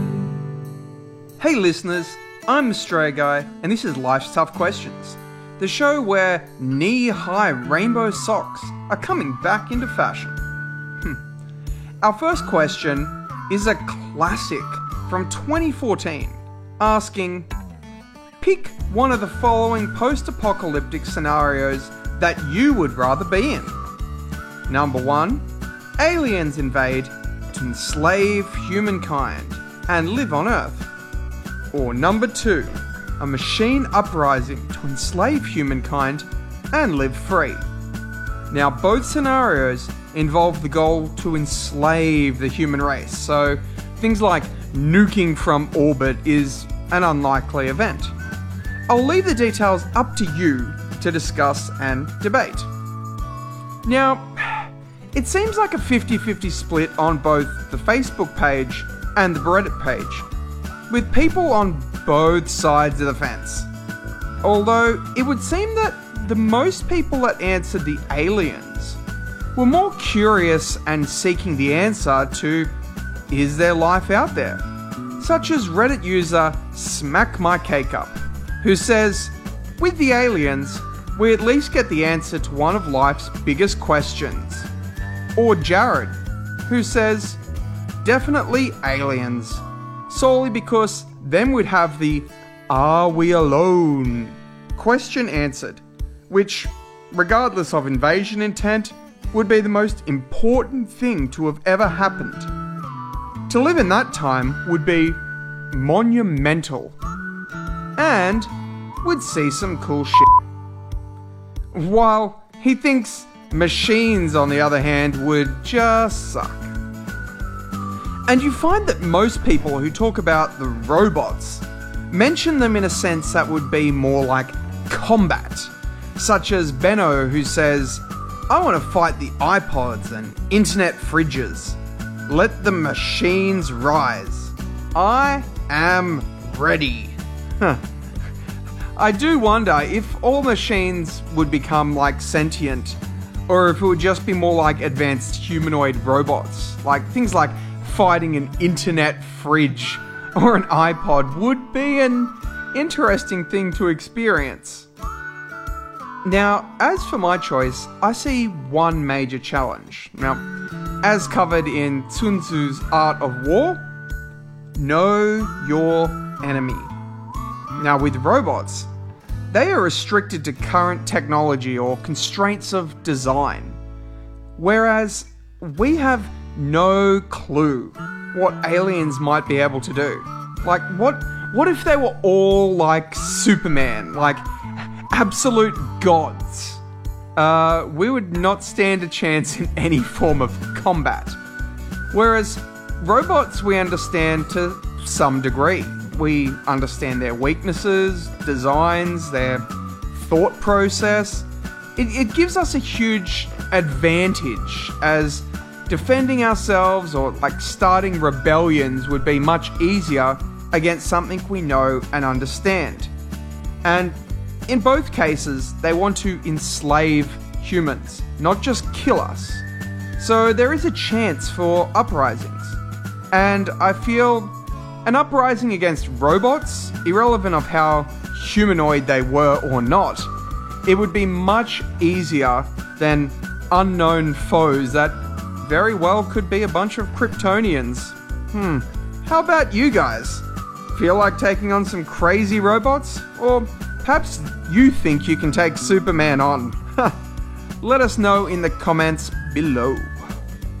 Now comes a poll that was cast on Reddit from user borderlinef_CK. I see what you did there.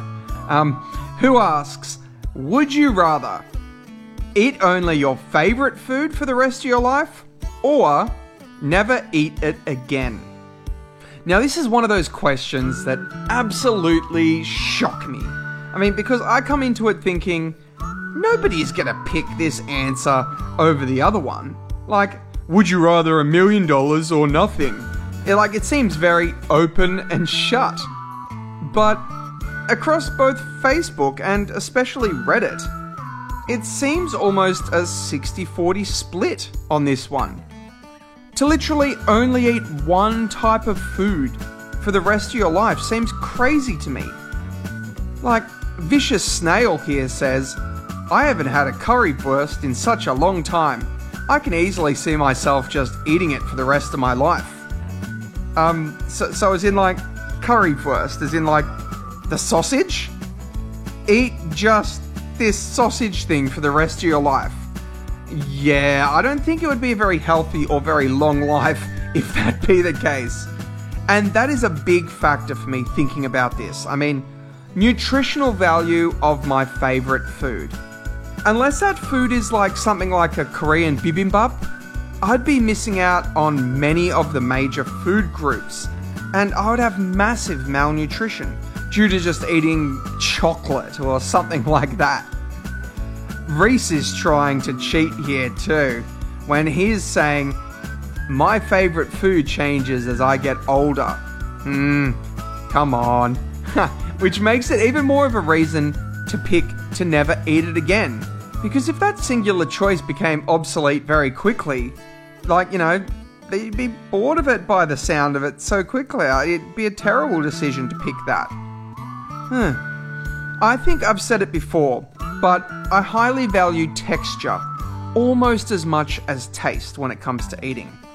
And eating the same thing over and over and over would become so depressing. Well, in my opinion, that is. But at least having variety. I could eat something that might be at least close to what my favourite food was.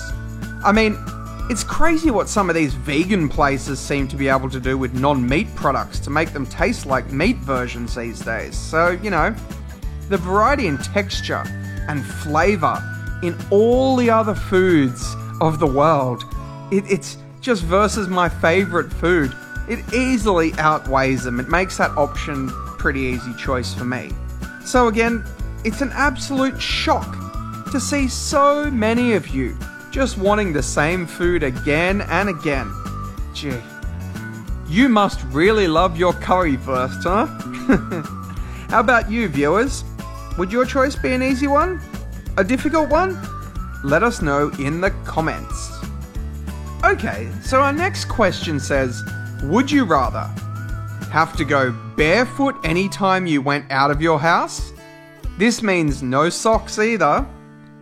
Or have to wear knee-high rainbow socks with thongs or flip-flops every time you went out of your house. Now, you can take them off to swim.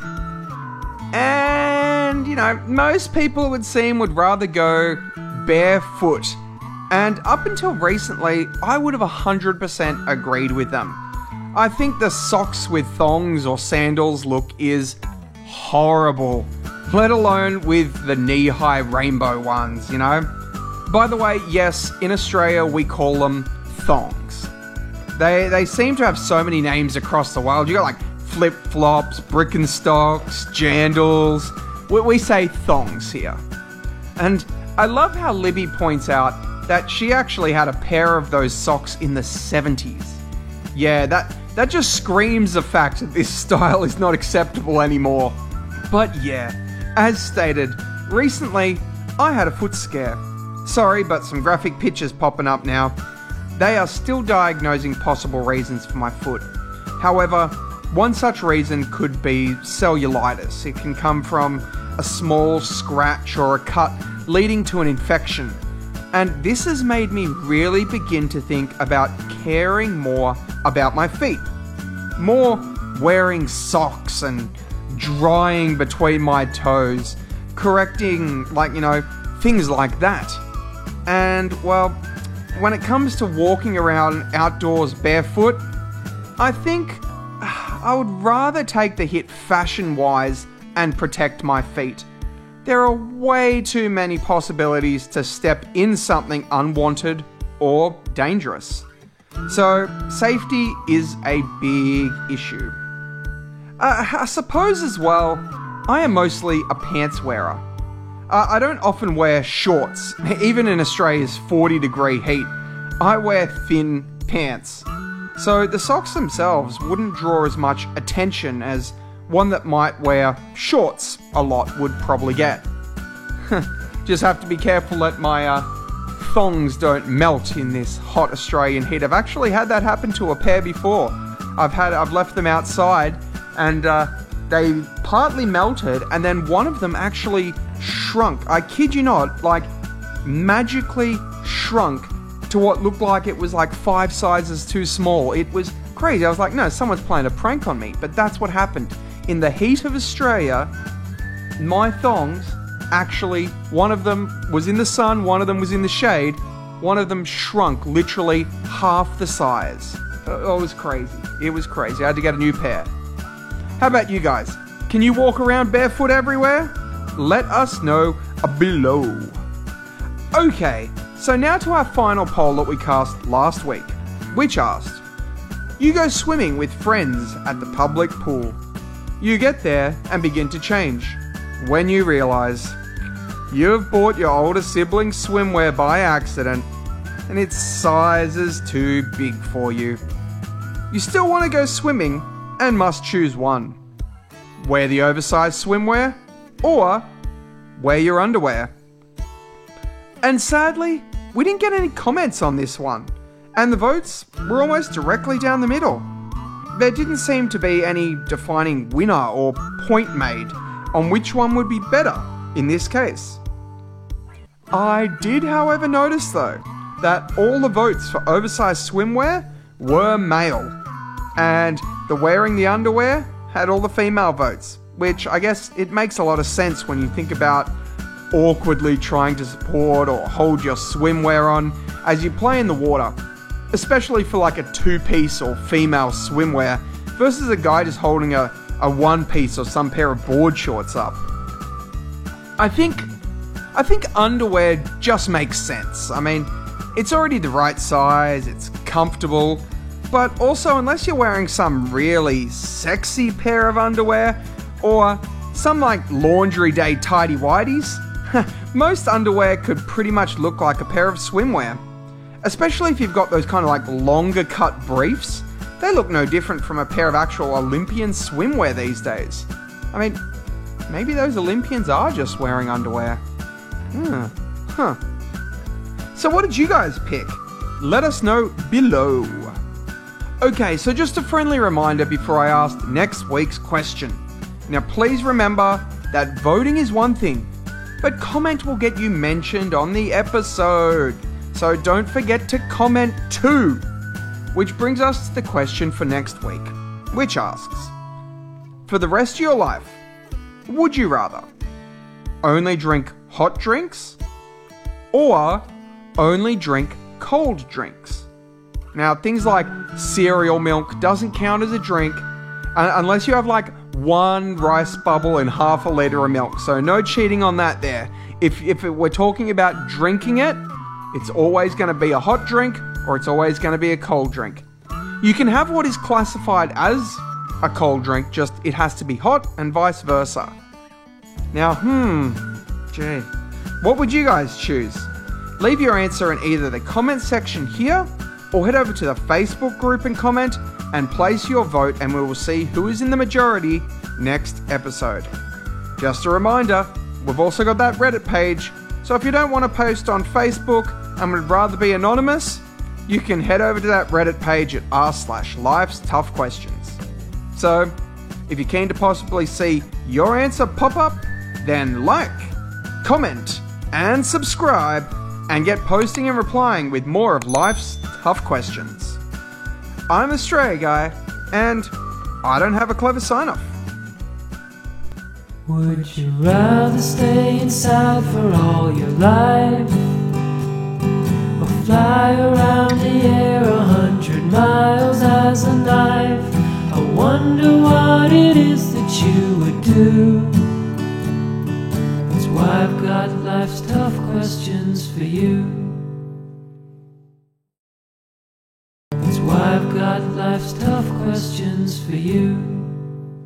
Hey listeners, I'm Australia Guy, and this is Life's Tough Questions, the show where we test brains versus brawn. Our first question comes from our Reddit page, from Smack My Cake Up, which asks, Would you rather only be able to eat pizza with pineapple on, or never eat pizza again? And I think I'm with Reese here when he says, I love pineapple. I would honestly add pineapple to anything, and I think it would be an improvement. Honestly, I think it'd be an improvement no matter what you added pineapple to. And it would seem that the majority of people here would also put pineapple on things too. Although there is a few against it. So it isn't just one-sided, I guess. To be honest, it always fascinated me to hear, like when I heard people going, oh, pineapple on pizza is a sin, it's horrible, oh, what's wrong with you? Because I mean, growing up, it was essentially like 4 pizzas at the takeaway, whether it's like Domino's or Pizza Hut, even your major franchises and that, they essentially had 4 pizzas. It was like cheese, pepperoni, meat lovers, and Hawaiian. That was pretty much your staple 4. Unless you also include maybe 5, Supreme as well. And like, the Hawaiian one was just ham and pineapple. It was a ham and pineapple pizza. So it just seemed like a staple norm for me for pizza, well, at least pizza in Australia, to have pineapple on it. And after traveling to Korea, I found out that it was really popular over there to put sweet potato on pizza, especially like kind of mash sweet potato or puree sweet potato, even in the bases. And more recently, when I went to live in China, they had this ghastly tasting durian pizza. Don't even get me started on how, durian. But I mean, honestly, it's just made me realize I don't know what the norm is at all. Like, I mean, pineapple's a fruit, durian's a fruit. I hate durian. Can't understand why they'd put it on a pizza. Love pineapple. Completely understand why they put it on a pizza. So, I don't know though. I guess it does come to personal taste, but I think texture-wise, it works to have soft things on a pizza. At the end of the day, all I know is I like pineapple. So, give me the pineapple on my pizza any day. How about you guys? Do you have a strange pizza topping in your city? Let us know below. Alright, now comes a classic blast from the past, which was posted by Ty, which asks, which is more important, brains or muscles? Now this to me comes as a classic in a sense too. It was inspired by this clip that a group of us saw a long time ago. There was like this child asking people, especially at a gym, what was heavier, a pound of muscles or a pound of brains? And all of these tanks at the gym were like, muscle, no brains, muscle. And it was just, I guess, funny to see that kind of clip play and this question that's come from it. Now, anyway, that being said, obviously, the pound of brains, a pound of muscle, that's irrelevant. That's based on a question of weight. This is based on a question of what's more important. And although I think brains are more important, and I think 90% of people actually picked brains here too, one thing that stood out for me, you see, I mean, I consider myself to have brains. I usually score pretty above average in national IQ tests, and I usually think outside the box. I'm good at complex things and escape rooms and just looking at things from different angles. Well, it's perhaps what got me thinking, I guess, that in this day and age, technology is moving at a rapid pace, and that kind of competitiveness for jobs or well-paying positions requires more and more work and more knowledge. However, some of our greatest paid people in the world are our athletes. And more accurately, there is massively high paid lumps of muscle in sports like gridiron or rugby that they clearly don't have too much going on in the brains department. Like, the concept that I could have brains and work really hard, big questions and compete at a high level of scrutiny in my position, like in a constantly changing market and world, versus I kick a ball and tackle the guy and get paid crazy money. Like, that's extremely attractive. It's a very attractive offer there. I think geniusness is just like, it's great. It's great and all. Being smart, being genius is great. But we will always need barbaric entertainment. And there's great money to be made in it.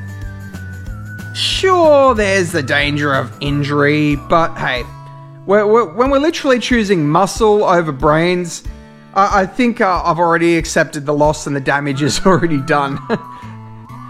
So how about you guys? Brains or muscle?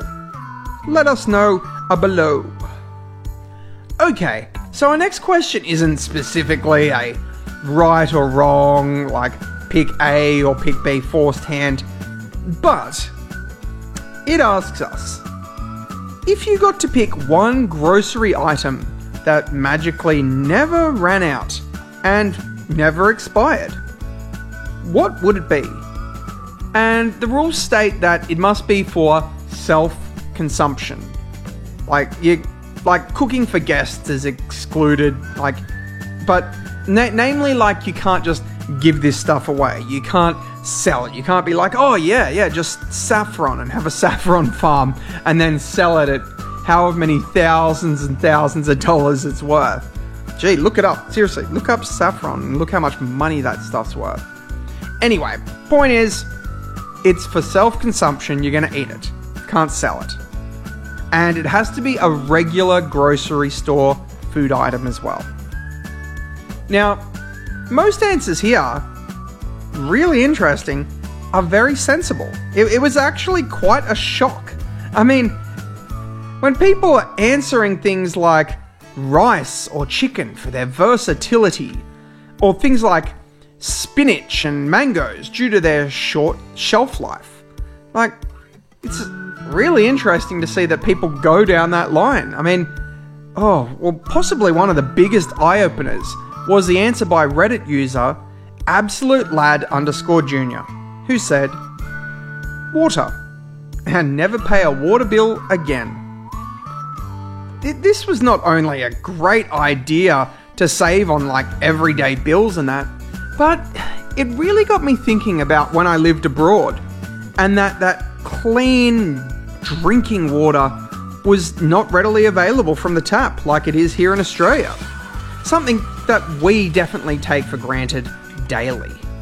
It was actually a really surreal moment of realization that while some of us might be thinking, like, yes, unlimited free chocolate, others are dreaming of fresh, clean water. Special shout out here for all those dealing with something like this daily. And, it's something to remember when we answer these questions, that everyone has different circumstances. And sometimes their answers can reflect their life struggles. Man, I love hypotheticals and philosophy. Anyway, as for myself, in this situation, I would love to have fresh milk. I mean, I have days where I might have 2 litres of milk, and then days where I don't have any milk at all. So often I end up purchasing it, usually by 2 litres at a time. Now, this not only takes up a bit of space in my fridge, but there are days where it just goes off, like from not being consumed to that, or sometimes it gets consumed too quickly, and then I have to go back to the shops and buy more. I think for myself, there are more items that would be luxurious and tasty, but the fact that having milk ready, anytime, in date, fresh, it would just be more beneficial to my life than just some delicious food. But I mean, at the end of the day, I think this question could really help some people's lives, and Others might just like to get more of something that they didn't have before. How about you, viewers? What would you like for unlimited? Let us know below. Okay, so now to our final poll, which cast last week, which asks, for the rest of your life, would you rather only drink hot drinks or only drink cold drinks? Now, cereal milk doesn't count as a drink unless you're having like one rice bubble in half a litre of milk. So don't go crazy there. Now, the poll on both Facebook and on Reddit show that most people want the cold drinks. There's a couple of hot drinkers out there. Like, there is a few out there, but lack of comments lead me to only speculate that these votes come from people that need, like, hot coffee or tea daily. Maybe they've got, like, an addiction or habits that they need to have it. Like, unless they live somewhere, like, in the high mountain Alps and hot drinks are more common there, I just have to come to that assumption. Now, although I love to speculate on this is why I would also love to see some more comments from people, because comments help drive the votes and give some direction as to why people make choices. It also leads to some pretty funny and interesting debates over time too. And hey, gets you featured on here. So for me personally, coming from a hot, dry country, it was hands down cold drinks for the win. I love a cold can of cola or Pepsi, or a cold beer on most days. But also, I don't actually drink tea or coffee. I mean, I don't hate tea, I don't care much for coffee, but I just don't really drink it. So, I mean, in reality, hot drinks wise, there's pretty much just hot chocolate. Which, to be fair, even in the snow, I would probably order an iced chocolate or a milkshake just because I love them so much. Funnily, actually, when I moved to Korea, and also while I lived in China, I was introduced to drinking hot water. This was really a foreign thing for myself, as usually I drink cold water, and I don't really enjoy room temperature water, so it took a bit of getting used to. However, I can see, especially in like frozen minus 26 degree weather, how some hot water can be a lot better than cold. I'm not going to touch that whole medical benefits argument of drinking cold versus drinking hot, digestive tracts, all that. No, maybe another day. How about you, viewers? What choice did you make and why? Let us know below. Alright, so just a little update that next week I will only be answering the one question which I'm about to ask. And that is because I'll be doing a special about me. Haha, yeah, an About Me episode. Because you're also clearly wanting to know more about me. But no, seriously, as this channel grows, I wanted to give back to you guys with a little video about myself and kind of like the origins of life's tough questions. So keep posting questions, but remember that next week's episode will only be looking at the answers to the following question, which asks, would you rather have to use rough paper towel in place of tissues and toilet paper for the rest of your life, or only be able to use towels the size of hand towels for the rest of your life? Which will you choose? Leave your answers in the comment section here, or head over to the Facebook group and comment and place your vote, and we'll see who is in the majority next episode. Reminder, we have that Reddit page, so if you don't want to post on Facebook, or you'd rather be anonymous and have some of these interesting names that people are coming up with and they get read out, you can head over to the Reddit page at r/Life's Tough Questions. So keen to see your answer pop up? Like, comment, and subscribe, and get posting and replying with more of Life's Tough Questions. I'm Australia Guy, and I don't have a clever sign-off. Would you rather stay inside for all your life, or fly around the air 100 miles as a knife? I wonder what it is that you would do. That's why I've got life's tough questions for you. That's why I've got life's tough questions for you. Hey listeners, I'm Australia Guy, and this is Life's Tough Questions, the show where we fight Pixar heroes. Our first question comes from Reddit user Amy G. Delay, which asks, which would you prefer? The aliens are way out there in space, or they're already here in all of their alien ways? And it seems most of you want the aliens already integrated here. I mean, given previous questions that I've asked, it seems that you all have a great interest in aliens and their lifestyles and whatnot. However, as much as I would love the thought of integration with aliens and their technology and ways, I have to also think about the downside. I mean, what if they are extremely inferior? What if their contribution to society is so menial that they become more of a burden, such as it was in District 9? The concept that aliens are more advanced than us, it's arguable. And, they could very well be refugees. The fact that we haven't even seen life yet, well, it could be because we're the most advanced race as far as expansion goes. I always imagined life and the existence of other beings much like our own kind of expansion, you see. For many, it was just living in the valley. Then, they expanded until they hit rivers. They couldn't walk across rivers, so they made rafts to cross the rivers, and expanded again until they hit the ocean. And the rafts couldn't cross the ocean. So they made boats, and they crossed the ocean to expand all over the earth, finding different cultures and races, different things all over.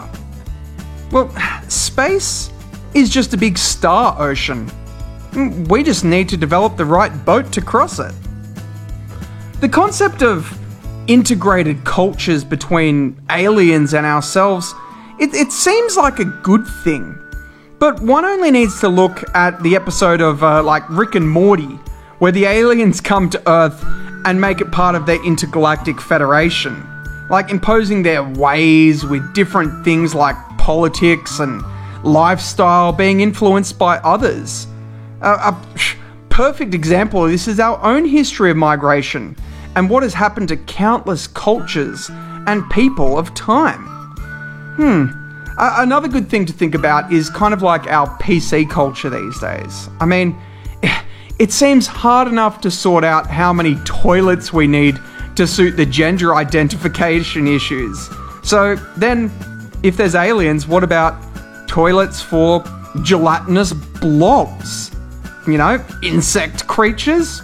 Pure energy spheres. How many toilets will we need then, Yeah, kind of a bit difficult to think about.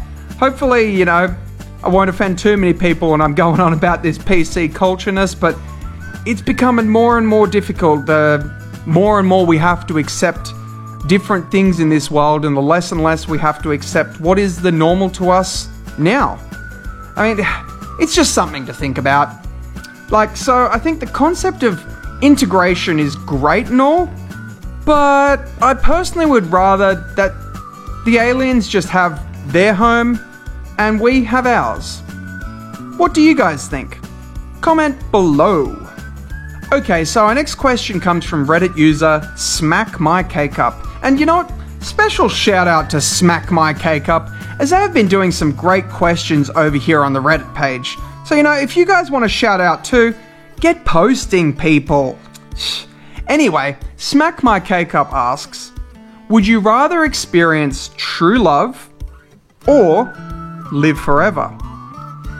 And as far as wording goes, I think Reddit user Absolute Lad covered this well in saying, living forever is a tricky thing.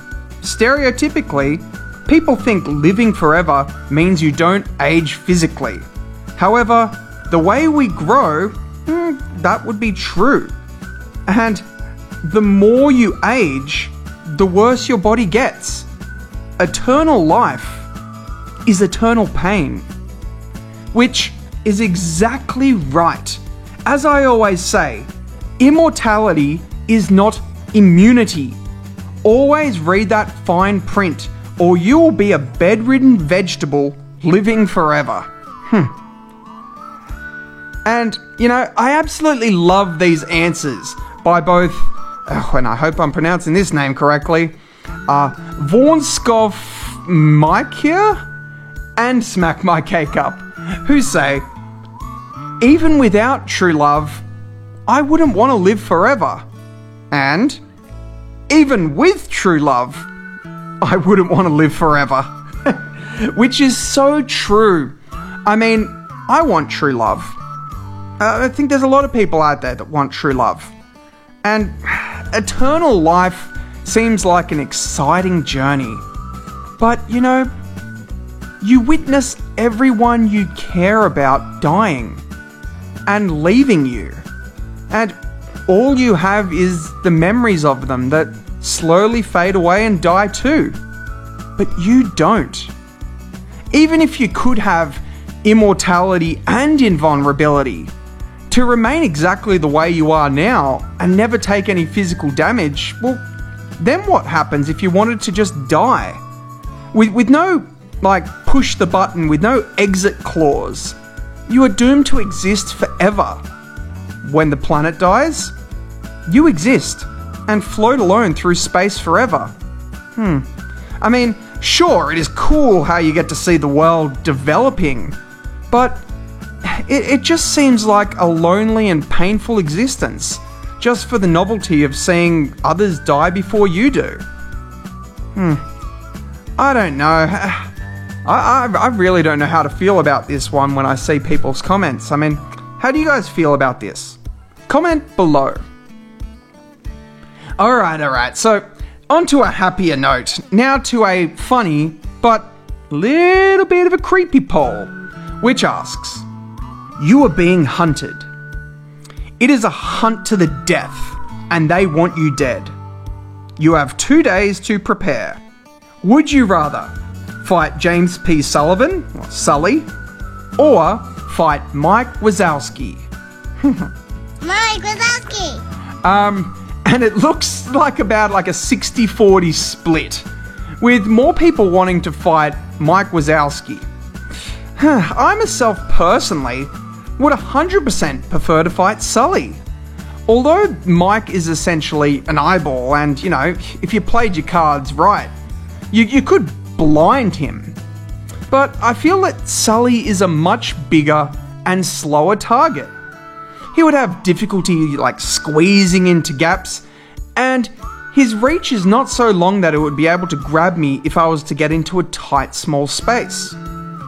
Also, as much as Monsters Inc. is a family cartoon, Mike is way more scary than Sully.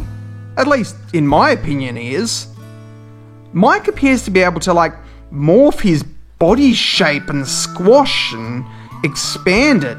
And pretty much, he's just a fast, small ball with teeth and claws. I kind of picture this fight much like a bear and a wolf. Sure, a bear is harder to fight hand to hand, but with prep time, I think the bigger target is easier. Mike is fast, he's small, and I think you'd be able to avoid small arms fire and kind of like the average baseball swing of a melee object. It would be difficult to approach how you would take him down, while Sully, on the other hand, would be more of a bait into traps and confined spaces, maybe restricting his movement and then piercing him with long spears until he bleeds out. That kind of scenario. Not to mention too that If we include the extended universe of Monsters University, Mike is smart. He assesses situations, understands the environment and the enemy better. And Sully, he's lazy and relies more on his natural ability, whereas Mike studies hard to understand his target, making him a much more formidable foe. How about you guys? Did you file your paperwork on who you'd fight? Let us know below. Okay, so last week's poll asked us, magically, for 1 month, would you rather be blind or have no hands? And in both cases, you get 0 prep time and things go back to normal after 1 month. And it seems like another 60-40-ish split, with next to no comments. Come on, people. Surely you want to hear your voices heard too. Make some comments. There is, however, one comment here from Nuclear Drifting, saying, you could at least do a few things with your stubs. And this is true. With the use of your arms, you could still do many things that don't specifically need hands as such. And the way I see it, yeah, exactly, see it. I would want to see. Not having sight for anything more than 2 days would probably result in you needing assistance. I mean, I feel the adjustment of blindness would be a lot harder than the loss of hands. Being able to see for a multitude of reasons, but mostly for emergencies. This situation is thrust upon you so quickly, you don't have time to prepare. I mean, come on, honestly, show of hands, how many people out there could actually go from their bedroom to their kitchen and prepare a meal without using their eyes? Now think about that for 1 month. Not only are eyes great for emergencies, but also for boredom. Imagine you couldn't do much for this unfortunate month. Much like my own present health situation. I pretty much sit around the house, play my PlayStation, make YouTube videos, and watch Netflix. Having eyes would help a lot with boredom. Hands, I suppose you could maybe play an instrument and do some basic hobbies, but without eyes, I don't know if you can really do much. I guess either way, you could listen to Life's Tough Questions all day, so hey, there's a good thing. What would you guys choose? Let us know below. Righto. So, as I'm about to do next week's question, I just wanted to let people know that I'm now doing Life's Tough Question shorts that only ask the final question.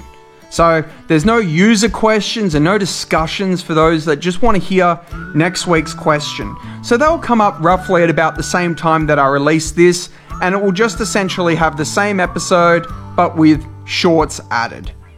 Anyway, for next week's question, which is kind of a rehash of an old question, asking, would you rather do something you love with people you hate, or do something you hate with people you love? What will you choose? Leave your answers in either the comment section here or head over to the Facebook group to comment and place your vote, and we'll see who is in the majority next episode. Reminder, we got that Reddit page, so if you don't want to post on Facebook and would rather be anonymous, head to the Reddit page at r/Life's Tough Questions. So if you're keen to possibly see your answer pop up, then like, comment, and subscribe, and get posting and replying with more of Life's Tough Questions. I'm the Australia guy, and I don't have a clever sign-off. Would you rather stay inside for all your life, or fly around the air 100 miles as a knife? I wonder what it is that you would do. That's why I've got Life's Tough Questions for you.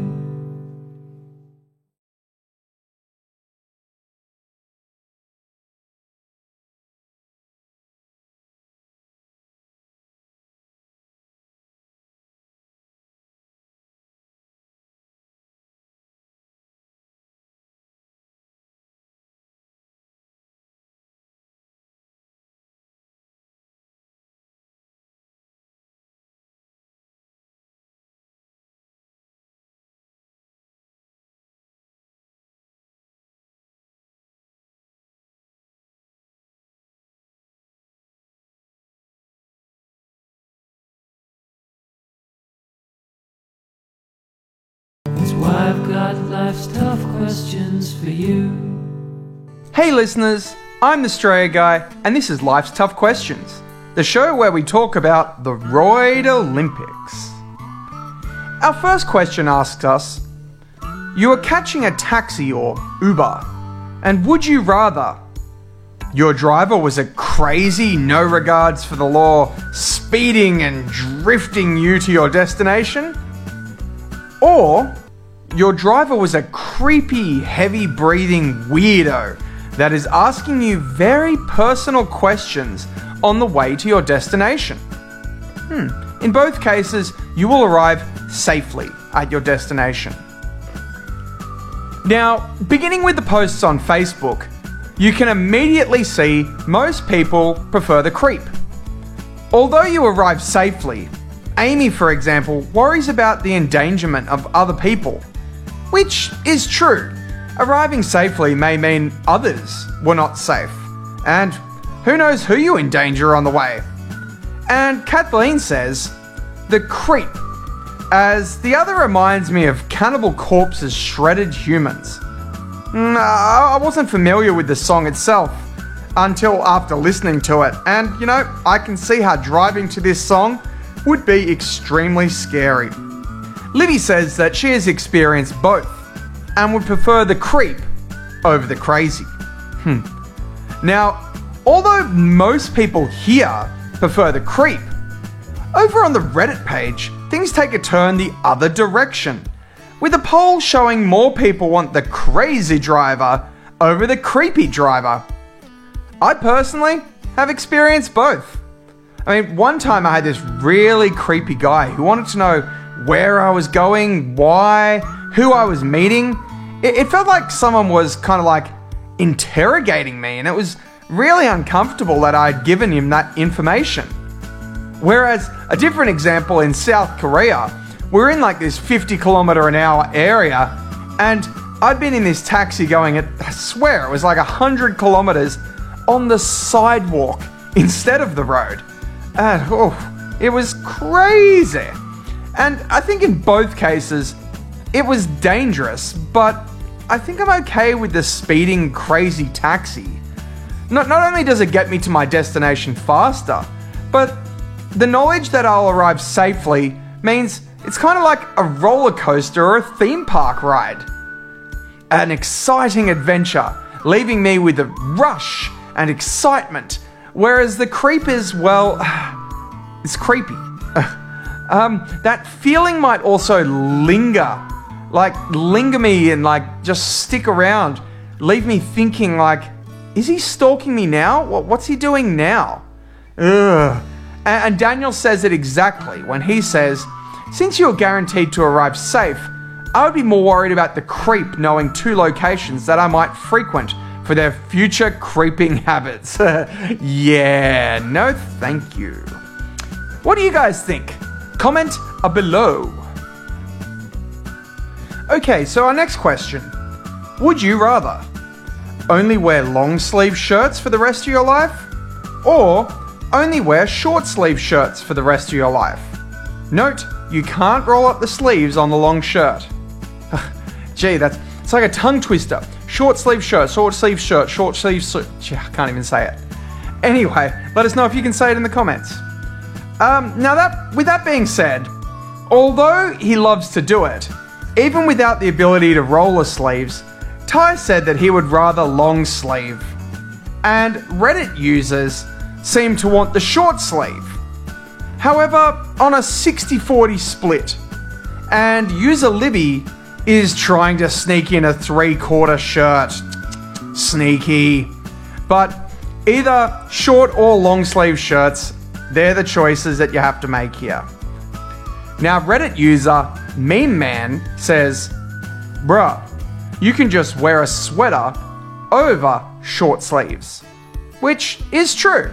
You can put on more layers, but many situations may look weird if you're wearing a jacket or a suit over your short sleeve shirt. Also, I sweat a lot, so extra layers are a no-go for me in that sense. However, a good backup is it like, you know, a sweater or that if you do go the shirt. So not a bad idea. And John here says that he wants to wear short sleeve so he can wear his band t-shirts. But I don't know if that always translates to professional in the workplace. I myself too wear a lot of t-shirts.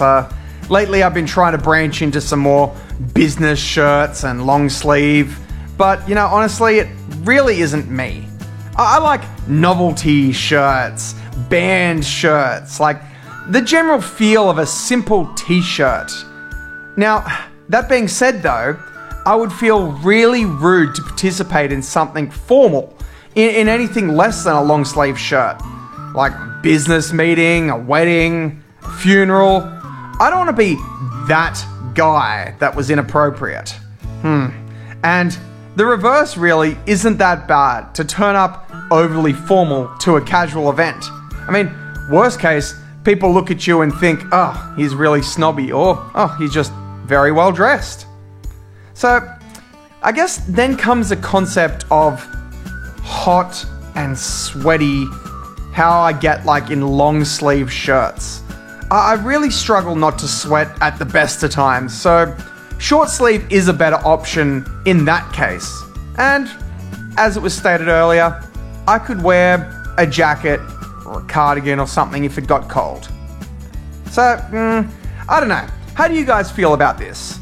Comment below. So our next poll is about performance enhancing, asking, would you rather nobody use performance enhancing drugs for sport ever again, or nobody used auto-tune or voice altering equipment for music ever again? Now, there are a couple of users here commenting to the defense of auto-tune, saying things like, here we've got Pucka Chick on Reddit, who says, honestly, when auto-tune is used right, it can be a tool rather than a cheat code. So I'd rather keep that around. Or Alan here over on Facebook, who's more concerned about the health of people, saying auto-tune doesn't kill the user or cause health complications. I don't know. People had heard that Rebecca Black or whatever's Friday probably ripped out their ears. I'm pretty sure there was some pretty bad repercussions from that song. Anyway, which again, as usual, it's nice to see people making some moral choices here based on the safety of others. You know, I'm going to start by saying I hate so much auto-tune these days. I hate the concept of artists being so common and less like bands and that getting popular. I get that there are some good artists out there. I get that. But there is also a lot of rubbish. And anyone who wants like a record deal now can get one. Much like having a YouTube channel, hey? It's like there's 1,000 rubbish ones for every one average one, and 100,000 rubbish ones for every one good one. P.S. Like, comment and subscribe. And also, although I like the music, much like the parody that was on South Park of Lorde, it's a bit sucky that you can't really perform that live when you've done so much editing to music these days. I mean, now, also, I don't condone drugs in competition. Things like drugs tests in the Olympics, they're important. But, just like nuclear drifting and Michael's comments about the benefit of spectating the drug users in their own category, to that is just compared to regular competition, it would just be awesome. Like, personally, I agree. I would love to see the Drug Olympics.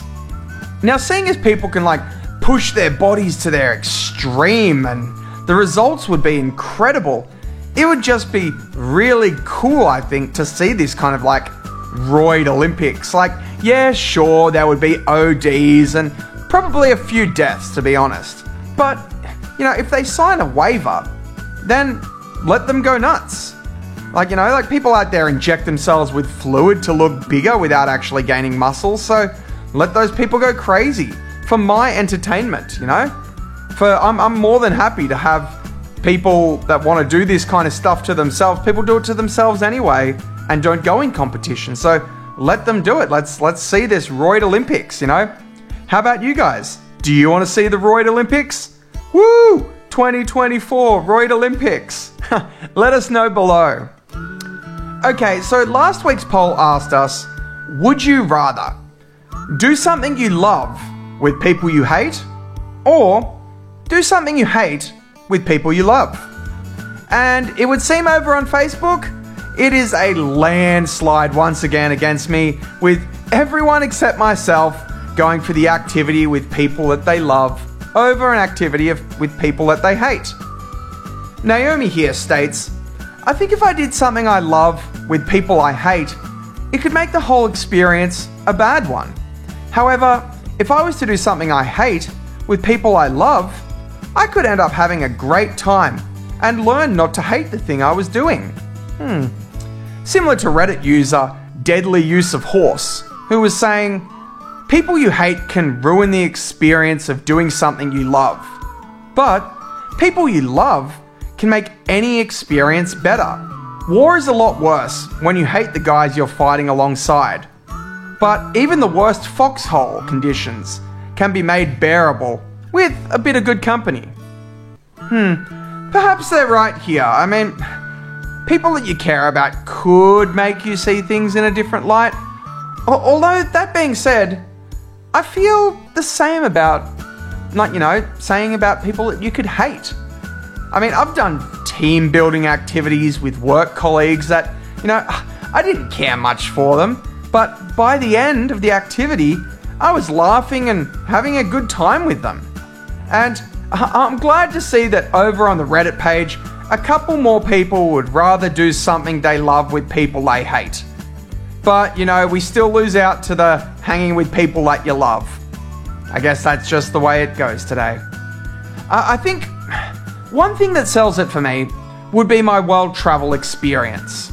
I've spent a bit of time living abroad and experiencing new, fun things with complete strangers. I think the ability to try new things or come out of your shell to be brave or adventurous really shines when you're with strangers or people you're trying to prove something against, like people that maybe you hate, that you want to, upstage them. So I feel you can really experience something that's really fun and almost just accept that there are jerks there with you and you really enjoy it. Or even, for example, I would love to go skydiving. I've never been skydiving, but I think about 70% of my family would probably not want to join me in going skydiving. And of that 70%, that wouldn't, the remaining 30, of that 30%, probably half of those probably couldn't even find the time to come out and join me doing it. So, the concept in my mind that you could really do anything with anyone and have a good time is quite open to me. I mean, how about you guys? Do you want to join me skydiving? Do you hate me? Let me know below. Anyway, as for next week's question, we ask, would you rather lose an embarrassing case on Judge Judy or have a personal family intervention with Dr. Phil? Ooh. What will you choose? Leave your answers in the comment section here or head over to the Facebook group and comment and place your vote and we'll see who's in the majority next episode. We've got that Reddit page, so if you don't want to post on Facebook and would rather be anonymous, you can head over to the Reddit page at r/Life's Tough Questions. So if you're keen to possibly see your answer pop up, then like, comment, and subscribe and get posting and replying with more of life's tough questions. I'm the Stray Guy, and I don't have a clever sign-off. Would you rather stay inside for all your life, or fly around the air 100 miles as a knife? I wonder what it is that you would do. That's why I've got life's tough questions for you.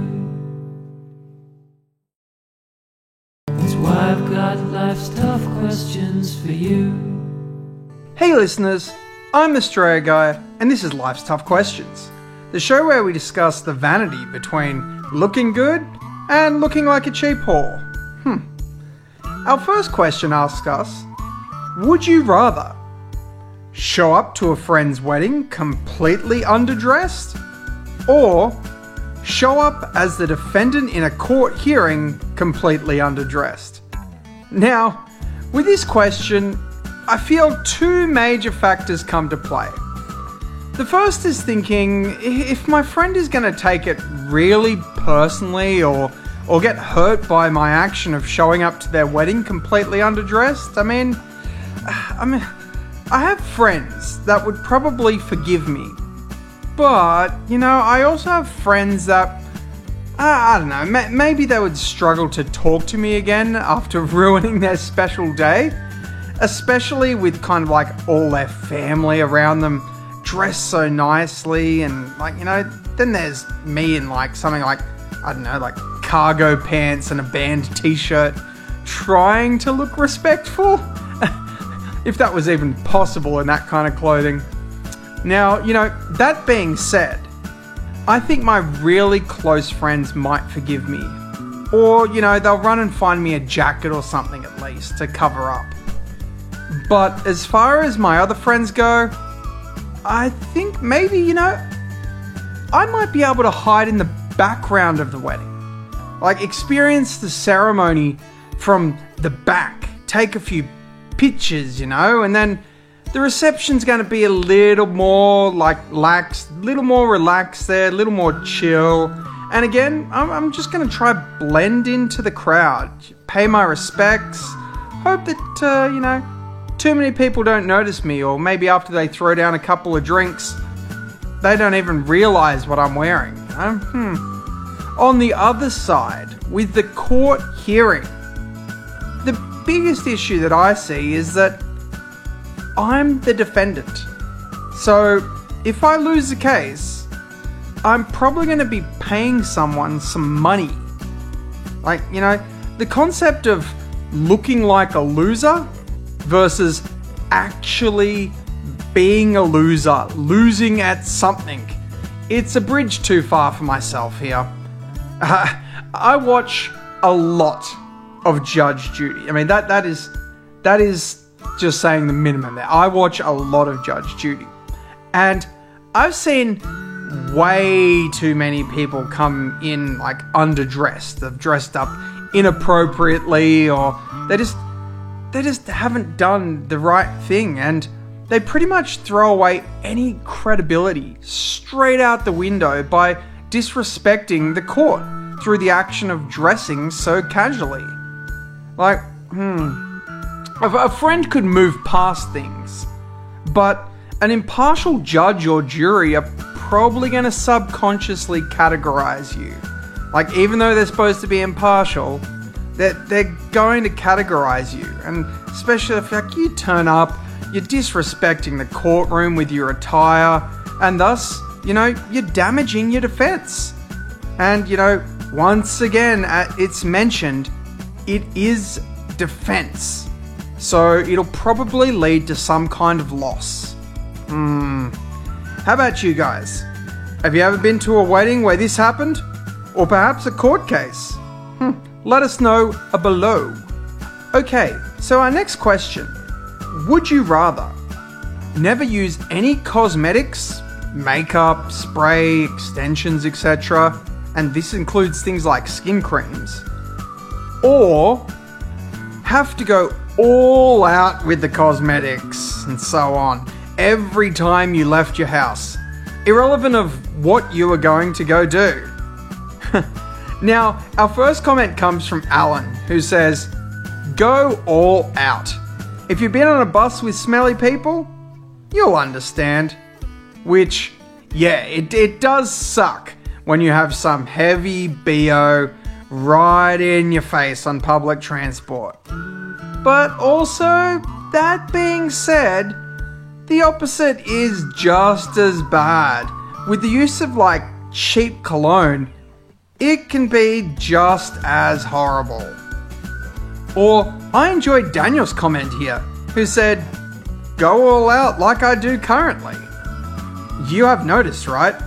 Otherwise, all I have done will be for nothing. Don't worry, you're noticed here, Daniel. And speaking of being noticed, Andrew says, I need my accessories. I'm too vain. And followed up with, I need all my makeup and accessories, dude. It's good to look like a whore. You never know your lucky day. Oh boy. I mean, it is possible to go all out and not look like a whore too, you know, but I do completely understand what he means. I personally am one of those, no makeup is good. I hate fake tans, the overuse of things like colour on the lipstick and that, and especially adults that use sparkly glitter on their face like a 6-year-old. It just isn't attractive to me at all. I mean, not that I'm a catch of the day or anything, but yeah, I'm not trying to hide what I am behind a cake of makeup. However, these last few years, I have really appreciated good skin products. I like the feel of a nice skin moisturizer, and I've really been into the coconut butter scrubs and stuff, so I can appreciate some nice body products. But as far as cosmetical things go versus health products, I don't know, I just can't get behind that heavy use of makeup.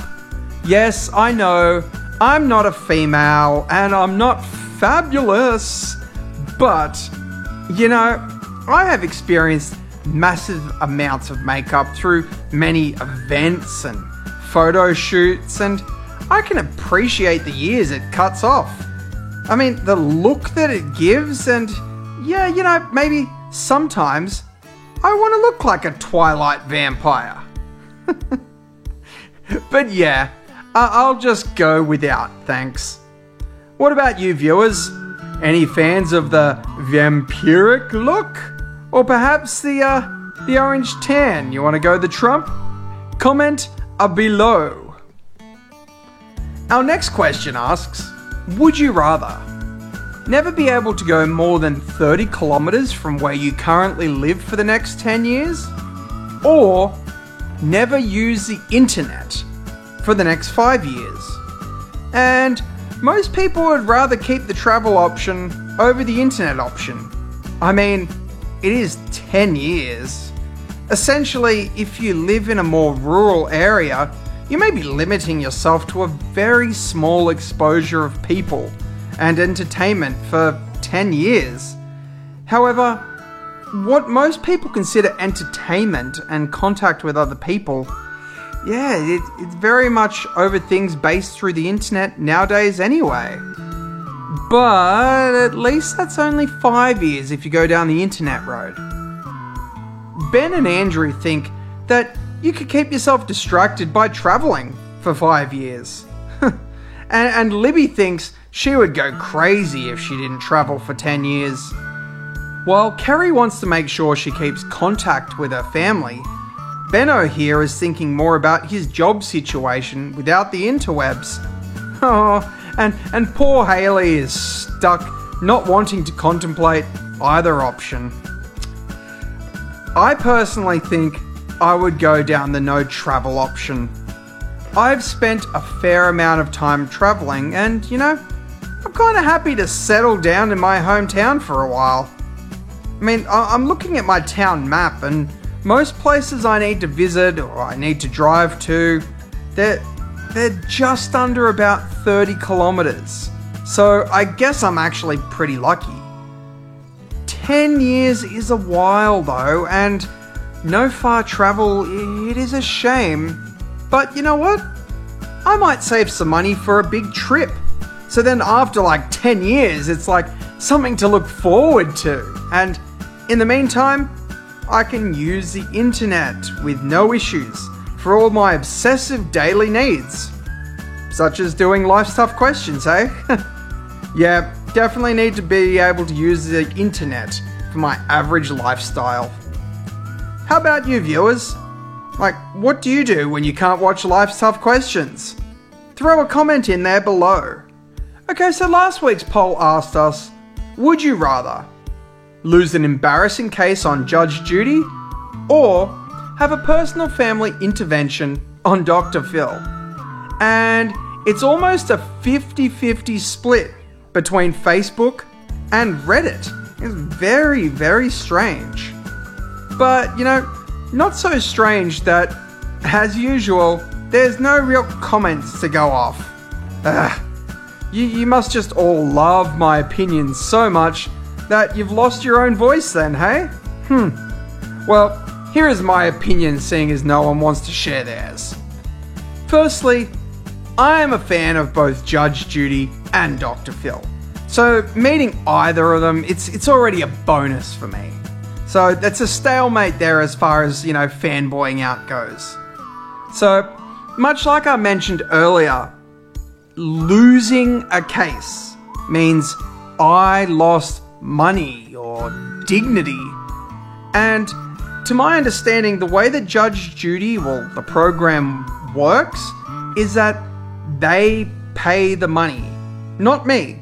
So that's kind of a bonus then if I technically don't have to pay for my loss. But to be exposed on national TV in an embarrassing way, you know, who knows what that might be. But yeah, like it'd probably just really expose me for like my lies and put my character into question for anyone that knows me. And I mean, this is Judge Judy we're talking about. She is very good at making people look like idiots. Whereas Dr. Phil, on the other hand, does offer some good assistance.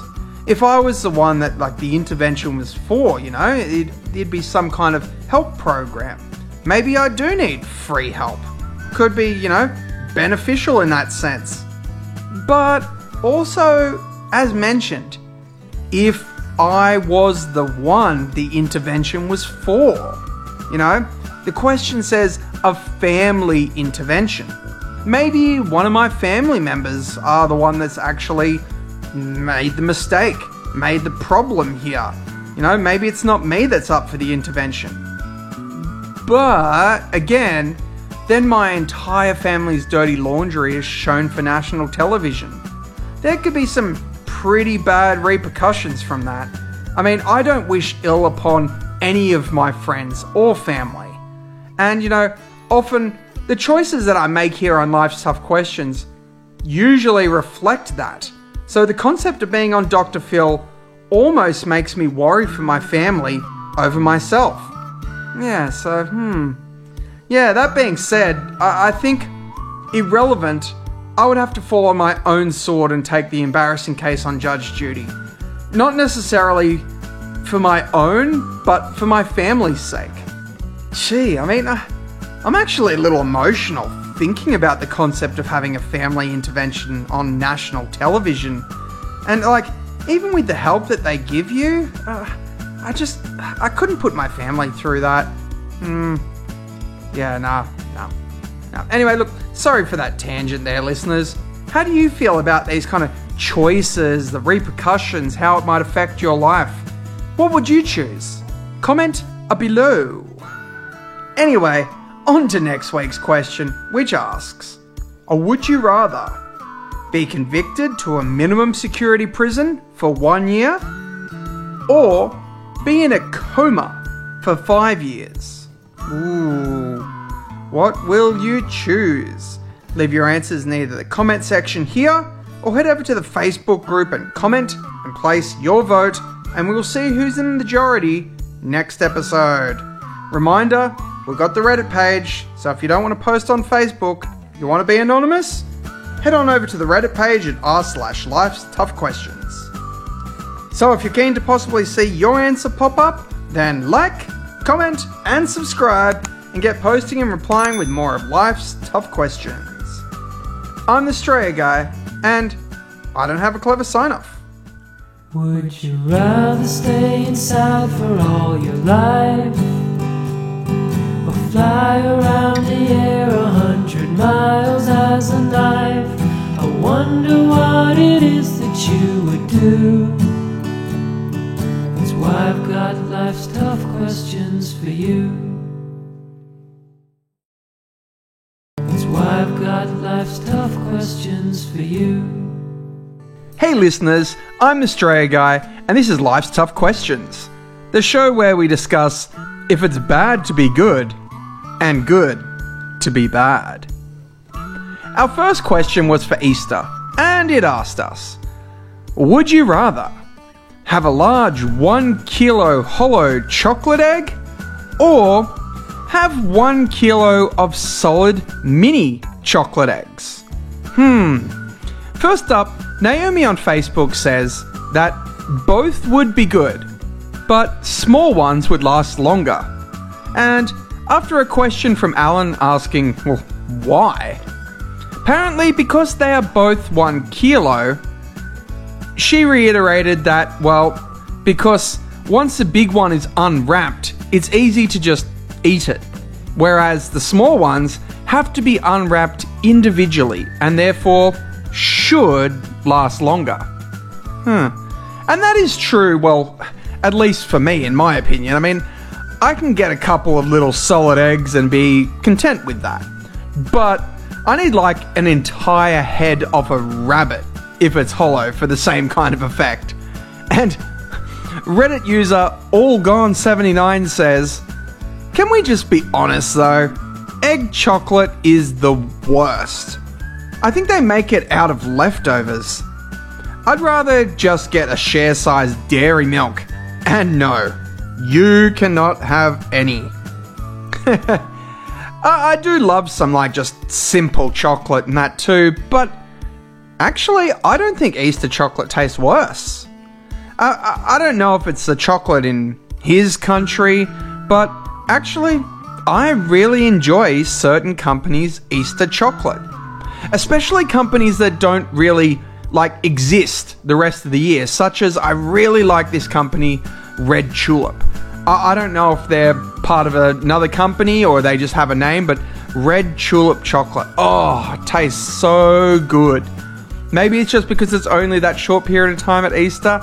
I don't know, but I absolutely love their chocolate and can only buy it essentially for like a month or two. I mean, how's the Easter specific chocolate in your country taste? Like, does it taste different in a good or bad way? Let me know. I think out of all of the comments there though, I really like Alan's comment on Facebook saying, look, cracking a hollow chocolate egg is one of those nostalgia things that I can't escape, even if it's rarely good chocolate. I'm sure we all remember keeping track of how much of the large chocolate rabbit we had eaten. When you get to the feet, it's time to be sad. And yes, 100%, yes, Alan, I love the feeling of cracking the egg. And yes, I always begin at the head too and work towards the feet. It actually, thinking of it actually reminds me of my youngest brother actually used to get really upset if you ate the heads off things like chocolate Freddo frogs and that. So we had to all eat the heads secretly. And in that case, we actually had to eat from the feet up because obviously you had to get to the head last and not be eating it. So it makes me think about that situation. I love hollow chocolate with some milk. And just as Libby says here on Facebook, the thin chocolate in the hollow eggs and rabbits just tastes better. And she's actually given us a funny picture here of two rabbits with bites taken out of them. How was everyone's Easter? Did you eat a lot of chocolate? No chocolate? Let us know below. Okay, so our next question is shared from the Reddit page, posted from Just a Little Me, who apparently, since I got excited about this post, has now been removed from Reddit or something? Anyway, I will share their post as it was interesting, and their original post read, "And you died, and see this. what do you press and why? And you've got the options there of new game, spectate, and exit. So firstly, I enjoyed the response from, how do I say this? Stryficus, who questions if a single choice is all you're allowed, or if it kind of flows on to the next, as something like spectating would be really interesting, but not spectating forever. And he also questions, what is exit? Am I stuck in a virtual world? Am I a computer simulation myself? Am I just a cat tripping on catnip? And Yadalax wants to spend a bit of time on a new game so he can play over and over, so he can polish that kind of perfect life until he just perfects everything exactly the way he wants it. And YouPersian likes the concept of restarting and trying things a little bit differently. It's kind of like how you play a game taking care to be a good person, and then once you kind of enjoy that story, you do a reset and you go on like a genocide, kill everything, who cares run the second time, just to see what was different. This question actually reminds me a lot of that Rick and Morty game at Blips and Chits called Roy, A Life Well Lived.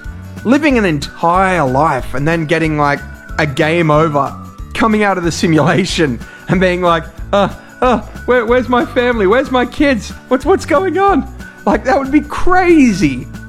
I like the concept of spectating and being a ghost, kind of like looking around at things and seeing what existed in the world, maybe that I didn't notice before. But as that Stryficus said, you don't want that forever. And that being said, I'm also really drawn towards the exit, as what is exit? What is existence then? So many questions come forward. It's like this old movie. It was, I think, 2000, early 2000, maybe 2001. It was called Avalon, and it was like The Matrix meets Blade Runner meets like Battlefield or Counter-Strike. It was a pretty good film, and it was actually worth watching. So go have a look and see it if you're interested. But essentially, it covers that whole, if VR reality exists and it's so real, then how do we know what is actually real or not? Like, you know, it's that kind of viewpoint. And it was just really interesting movie to put in that perspective. And it has some pretty cool scenes with like lag and like different people like hackers and killing people and that on a game and people dying in real life. It's definitely, as I said, worth watching.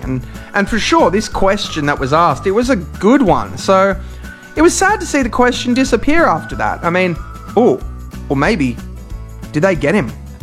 Is that what happened? Was just the little me onto something and then the AI got him? Are we now in a program? Let us know a beep below. Okay, so the next question will be a first for Life's Tough Questions, where I do more of a merger question, because two of these questions are very similar. So part one comes from our Reddit page, from Scrimguard. I don't know if that's supposed to be Skyrim, but just Scrimguard. Anyway, asking, would you rather be good or evil? And the second comes from Benno on Facebook, asking essentially the same thing, but he bonuses up that evil choice with eternal youth and immortality. So you could be good, or you could be evil with eternal youth and immortality. And about 30% of people on the Reddit are happy to be evil. And given that extra bonus on Facebook, it's kind of the other way round, with 70% wanting to be evil. I like Ty's comment here saying, evil and immortal? If there's a downside here somewhere, then I don't see it. I would inflict such horrendous suffering on all who oppose me. I'm not even joking. Gosh, I don't know if I can just be that evil. I think I see the benefits. I see the benefits there.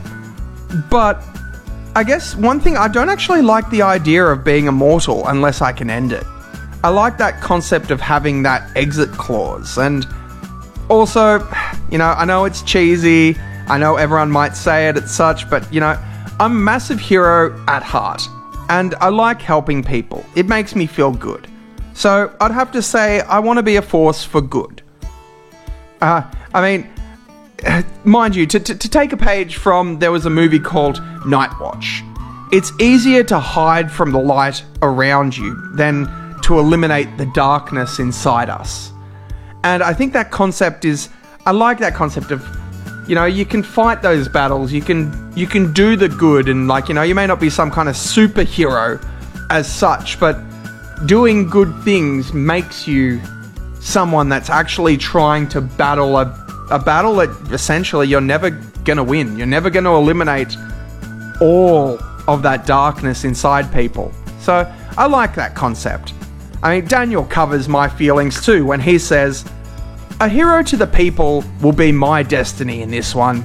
My life may be taken, but my legend will live on." And that's a good thing too. The concept of living on as a legend instead of living on in infamy, living on in fame. And you've got Pradeep here who says, "Force of evil, hands down." Being evil sounds okay, but as I said, the concept of what's been added on, that living forever and all that, it turns me off a little bit. Because being powerful but unable to die or age, it kind of leaves you unchallenged. I find that a little boring. You'd reach a point where you have everything and nothing would pose as a goal anymore. Kind of like in Dragon Ball, you've got Goku. He's always looking for the next big challenge. He's looking for the strongest fighter. And to go unopposed would just ruin the fun in that whole evil concept. Maybe that's why the bad guys can keep on trying again and again in the comics, because they keep getting thwarted and thus they need to scheme to come up with a new attempt to win. How about you guys? Are you good or evil? Let us know below. Okay, so last week's poll asked us, would you rather be convicted to a minimum security prison for a year or be in a coma for 5 years? And it seems that the final poll came up 17 for the jail and 15 for the coma. And I love Topper Toto's comment here saying that jail seemed like a nicer option until he remembered that there are other people in there too. And that is true. You don't get some kind of nice private room to spend in solitude. You are in it with other inmates. And who knows what may happen in the space of a year. You may come out a very different person. And Libby and Cookie's special 2830, they have some great points about time passing while you're in a coma. Not only catching up on things would be a little bit annoying and difficult, but things you couldn't get back, such as maybe jobs, education, and worse, deaths. Imagine, coming out of a coma and someone you cared about had died. Libby makes a great point too, with the whole COVID showing us what can happen when you're separated from people and unable to interact face to face. So, imagine a 5-year coma. What could happen?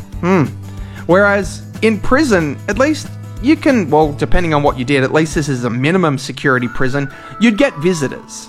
You could catch up and hear about the news. It might be slightly delayed a little, but at least you don't wake up years later and you're asking, what the hell is a pineapple pen and Gangnam Style, while you're trying to work out how on earth people dance to dubstep. Yeah, I'll take the prison and my chances in there. Maybe if I was 20, then the coma would be okay. But I'm at a stage in my life where I want to have a family, and 5 years is such a long time to delay things. Who knows? Maybe I come out of prison married to a biker named Big Frank. Yeah. Oh, no. Oh. But seriously, I would pick the prison. How about you guys? What would you choose? A comment below. Anyway, for next week's question, we ask you, would you rather live in a nudist colony for a year or live in an Amish colony for a year? What would you choose? Leave your answers in the comment section here or head over to the Facebook group and comment and place your vote and we'll see who's in the majority next episode. Don't forget, we've got that Reddit page, so if you don't want to post on Facebook and would rather be anonymous with some interesting username, then head over to the Reddit page at r/Life's Tough Questions. So if you're keen to possibly see your answer pop up, then like, comment, and subscribe, and get posting and replying with more of Life's Tough Questions. I'm the Australia Guy, and I don't have a clever sign-off. Would you rather stay inside for all your life or fly around the air 100 miles as a knife? I wonder what it is that you would do. That's why I've got life's tough questions for you.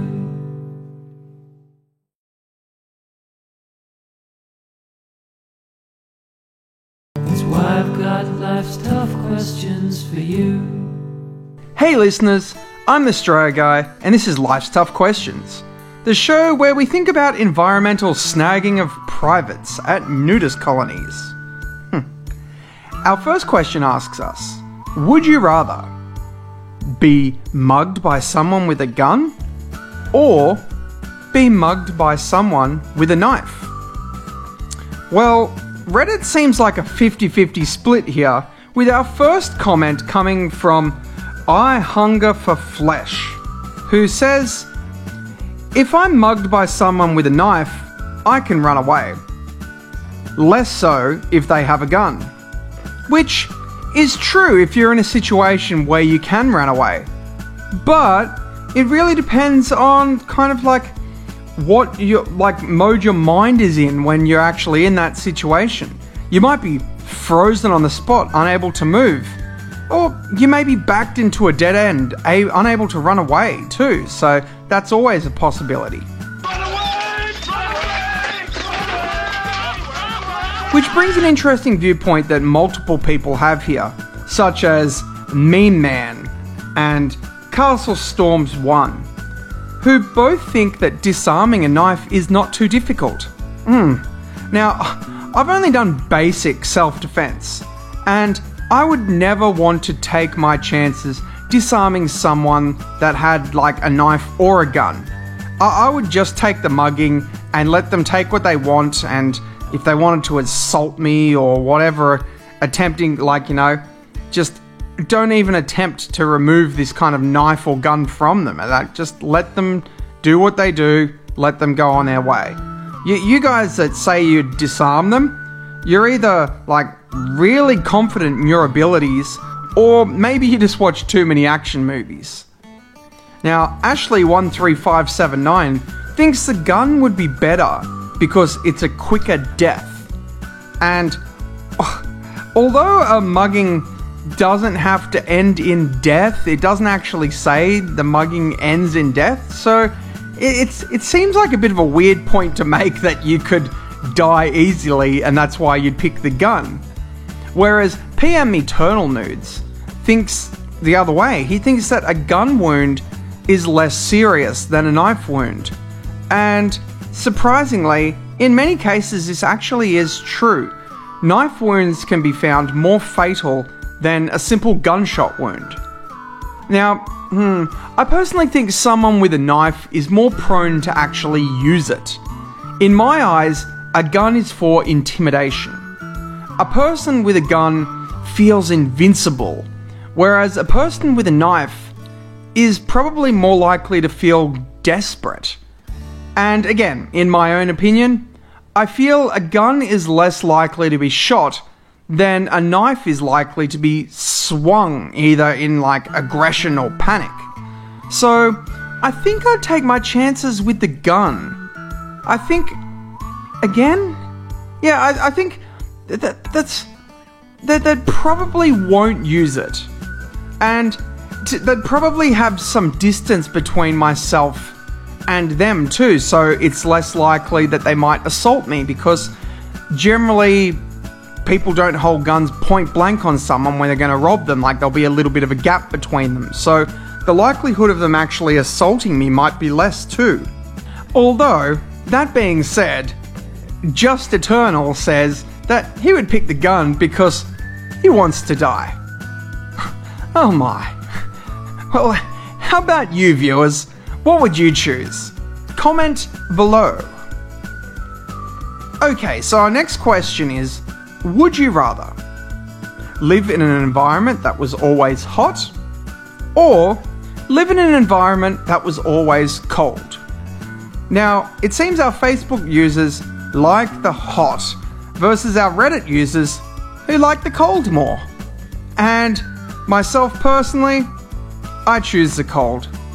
You see, I come from a country that is really dry and really hot, with weather in like the 40 degrees Celsius.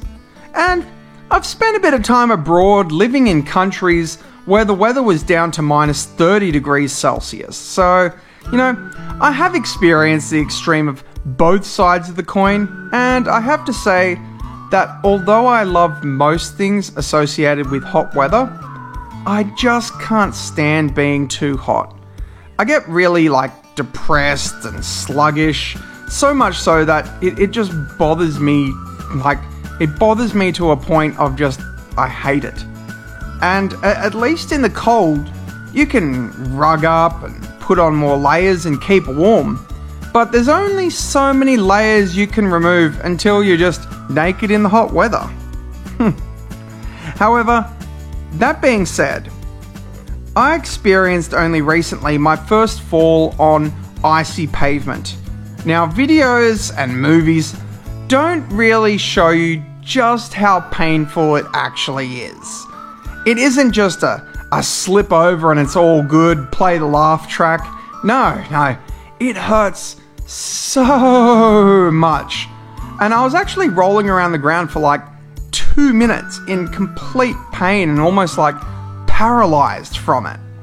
And yeah, it just sucked. But you know, I suppose though, when I think about it, the counter would be kind of like the branding you get from the hot metal bit of a seatbelt in a car on these boiling hot days. Those of you that live in hot environments know exactly what I'm talking about. They both suck. Both these examples suck, and they both linger way, way longer than they should after the initial accident. Also, I guess, you know, you may find this a bit cheesy. But I feel that there's something romantic to me about the whole being in the cold, cuddling for warmth, holding someone in a warm embrace, helping each other hand in hand balance over black ice, hot chocolates or coffee in a warm cafe while it's snowing outside. Yes, I know, I'm so cliche and it is cheesy, but you know, it's something that I find it's romantic. And when you think about, well, at least for me, when I think about hot weather activities, it's more family or friend oriented, like doing stuff with family and friends, and not so much the romantic side of things, at least in my opinion. And as far as things like food and that goes, I don't mind paying extra money for foods that don't grow in colder environments. Having to pay for things that are imported and whatnot, I'm okay with that, just paying a little bit extra money. I'm sure there's also some counterpoints of food that grows better in colder weather, but honestly, I can't think of anything at the moment, and, you know, the previous reasons that I gave for my choice are enough to pick the cold over the hot. But I mean, what about you guys? Do you prefer cold? Do you prefer hot? Have you fallen over in the black ice before? Let us know below. Okay, so our next would you rather question. Would you rather have all traffic lights that you approach be green, or never have to wait in line again? And over on both Reddit and Facebook, it seems like another 50-50 split. But surprise, surprise, no comments. Ugh. So, let's listen to my viewpoint on this, shall we? Now, I'm going to say, I'm going to toot my own horn here, but I usually arrive, early to things. Saying I arrive early would be an understatement when it comes to my arrival times. Like, if I start at work at 7 a.m, I'm there at 6. If I'm meeting you at 10, I would have already been there, scoped out the place, found the nearest toilet, things like that, since 8:30.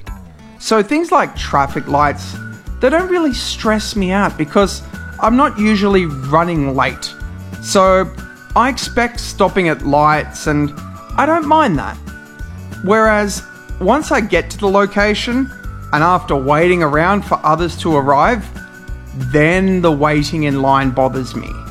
See, I can control myself arriving early to beat queues, but I have no control over my friends or people I am meeting and their arrival time. So, watching the line grow and grow as I wait for other people to arrive before I can actually line up, it's painful for me. Now, also thinking about queues, I don't mean at places just like ticket booths. There are other things such as lining up during grocery shopping during their peak shopping hours, or even things like boarding a plane and just as soon as the boarding times have started, just going up whenever you like and not having to wait. It's a great idea. When you think about it, there are lots of opportunities to avoid waiting in a line, but traffic lights really only affect you while you're driving. So unless you do something like driving for a living, which again, you're getting paid to do so it doesn't really change much, does it? But being early or not shouldn't really be a factor then. So unless you're getting paid based on tips for being early, or you were there on advanced time so therefore you get a bonus, then it really doesn't matter, does it? Also, this may be stretching it a little bit here, but things like waiting on the phone, technically it's waiting in a line too, so no more phone queues in waiting? Again, maybe pushing the wording of the question here a little bit, but even without that, I'm going to go with no more waiting in lines. How about you guys? What would you pick? Do you hate waiting in lines? Let us know below. Okay, so last week's poll asked us, would you rather live in a nudist colony for a year or live in an Amish colony for a year? Now, there were few votes here over on Facebook for this one. It was just a couple of votes. However, we do have a comment here from Libby saying that being nude would expose you to all of the weather with no protection. Which, if we head over to Reddit, we find a similar comment from Hard-Boiled Bet, who says, climate is a big factor here. If drone-sized mosquitoes live on our compound, an Amish person covered head to toe with linen is way better protected than a person that is butt-ass naked. And that being said, with only the comments between Facebook and Reddit, just these two comments, there is actually twice as many people wanting to be in the nudist colony as the Amish colony. Which I'm in the majority in this one for once. Hooray! For once, I wasn't the only person voting on one thing by myself. Now, I don't mind being nude. Being naked comes somewhat naturally for me. See, I'll enjoy being starkers, getting something from the kitchen in my own home, sleeping nude, or even just wearing a towel wherever possible. Although, frying something with oil sometimes requires a bit more clothing to avoid nasty burns on more than just the arms. Now, being comfortable with nudity aside, looking at general views and rules of nudist colonies, I can probably wear some clothing in my own home and rug up during the colder times. But you know what? Let's throw that out the window and pretend that it was naked 24/7. The rules of living in an Amish colony are usually more extremely strict than that of a nudist colony.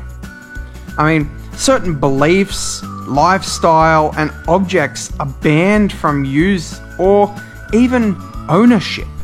So most people struggle to make a day without looking at their phone these days. I mean, you tell someone, don't touch your phone or don't look at it, and watch them struggle. Now, good luck in an Amish community where phones are completely shunned. You wouldn't last a month, maybe not even a week, let alone the full year without using it.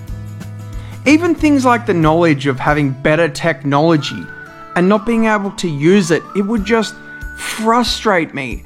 Something as simple as like having to push around a manual lawn cutter instead of just using a petrol lawnmower. It would just, tasks would be harder for no reason, and that would probably break me.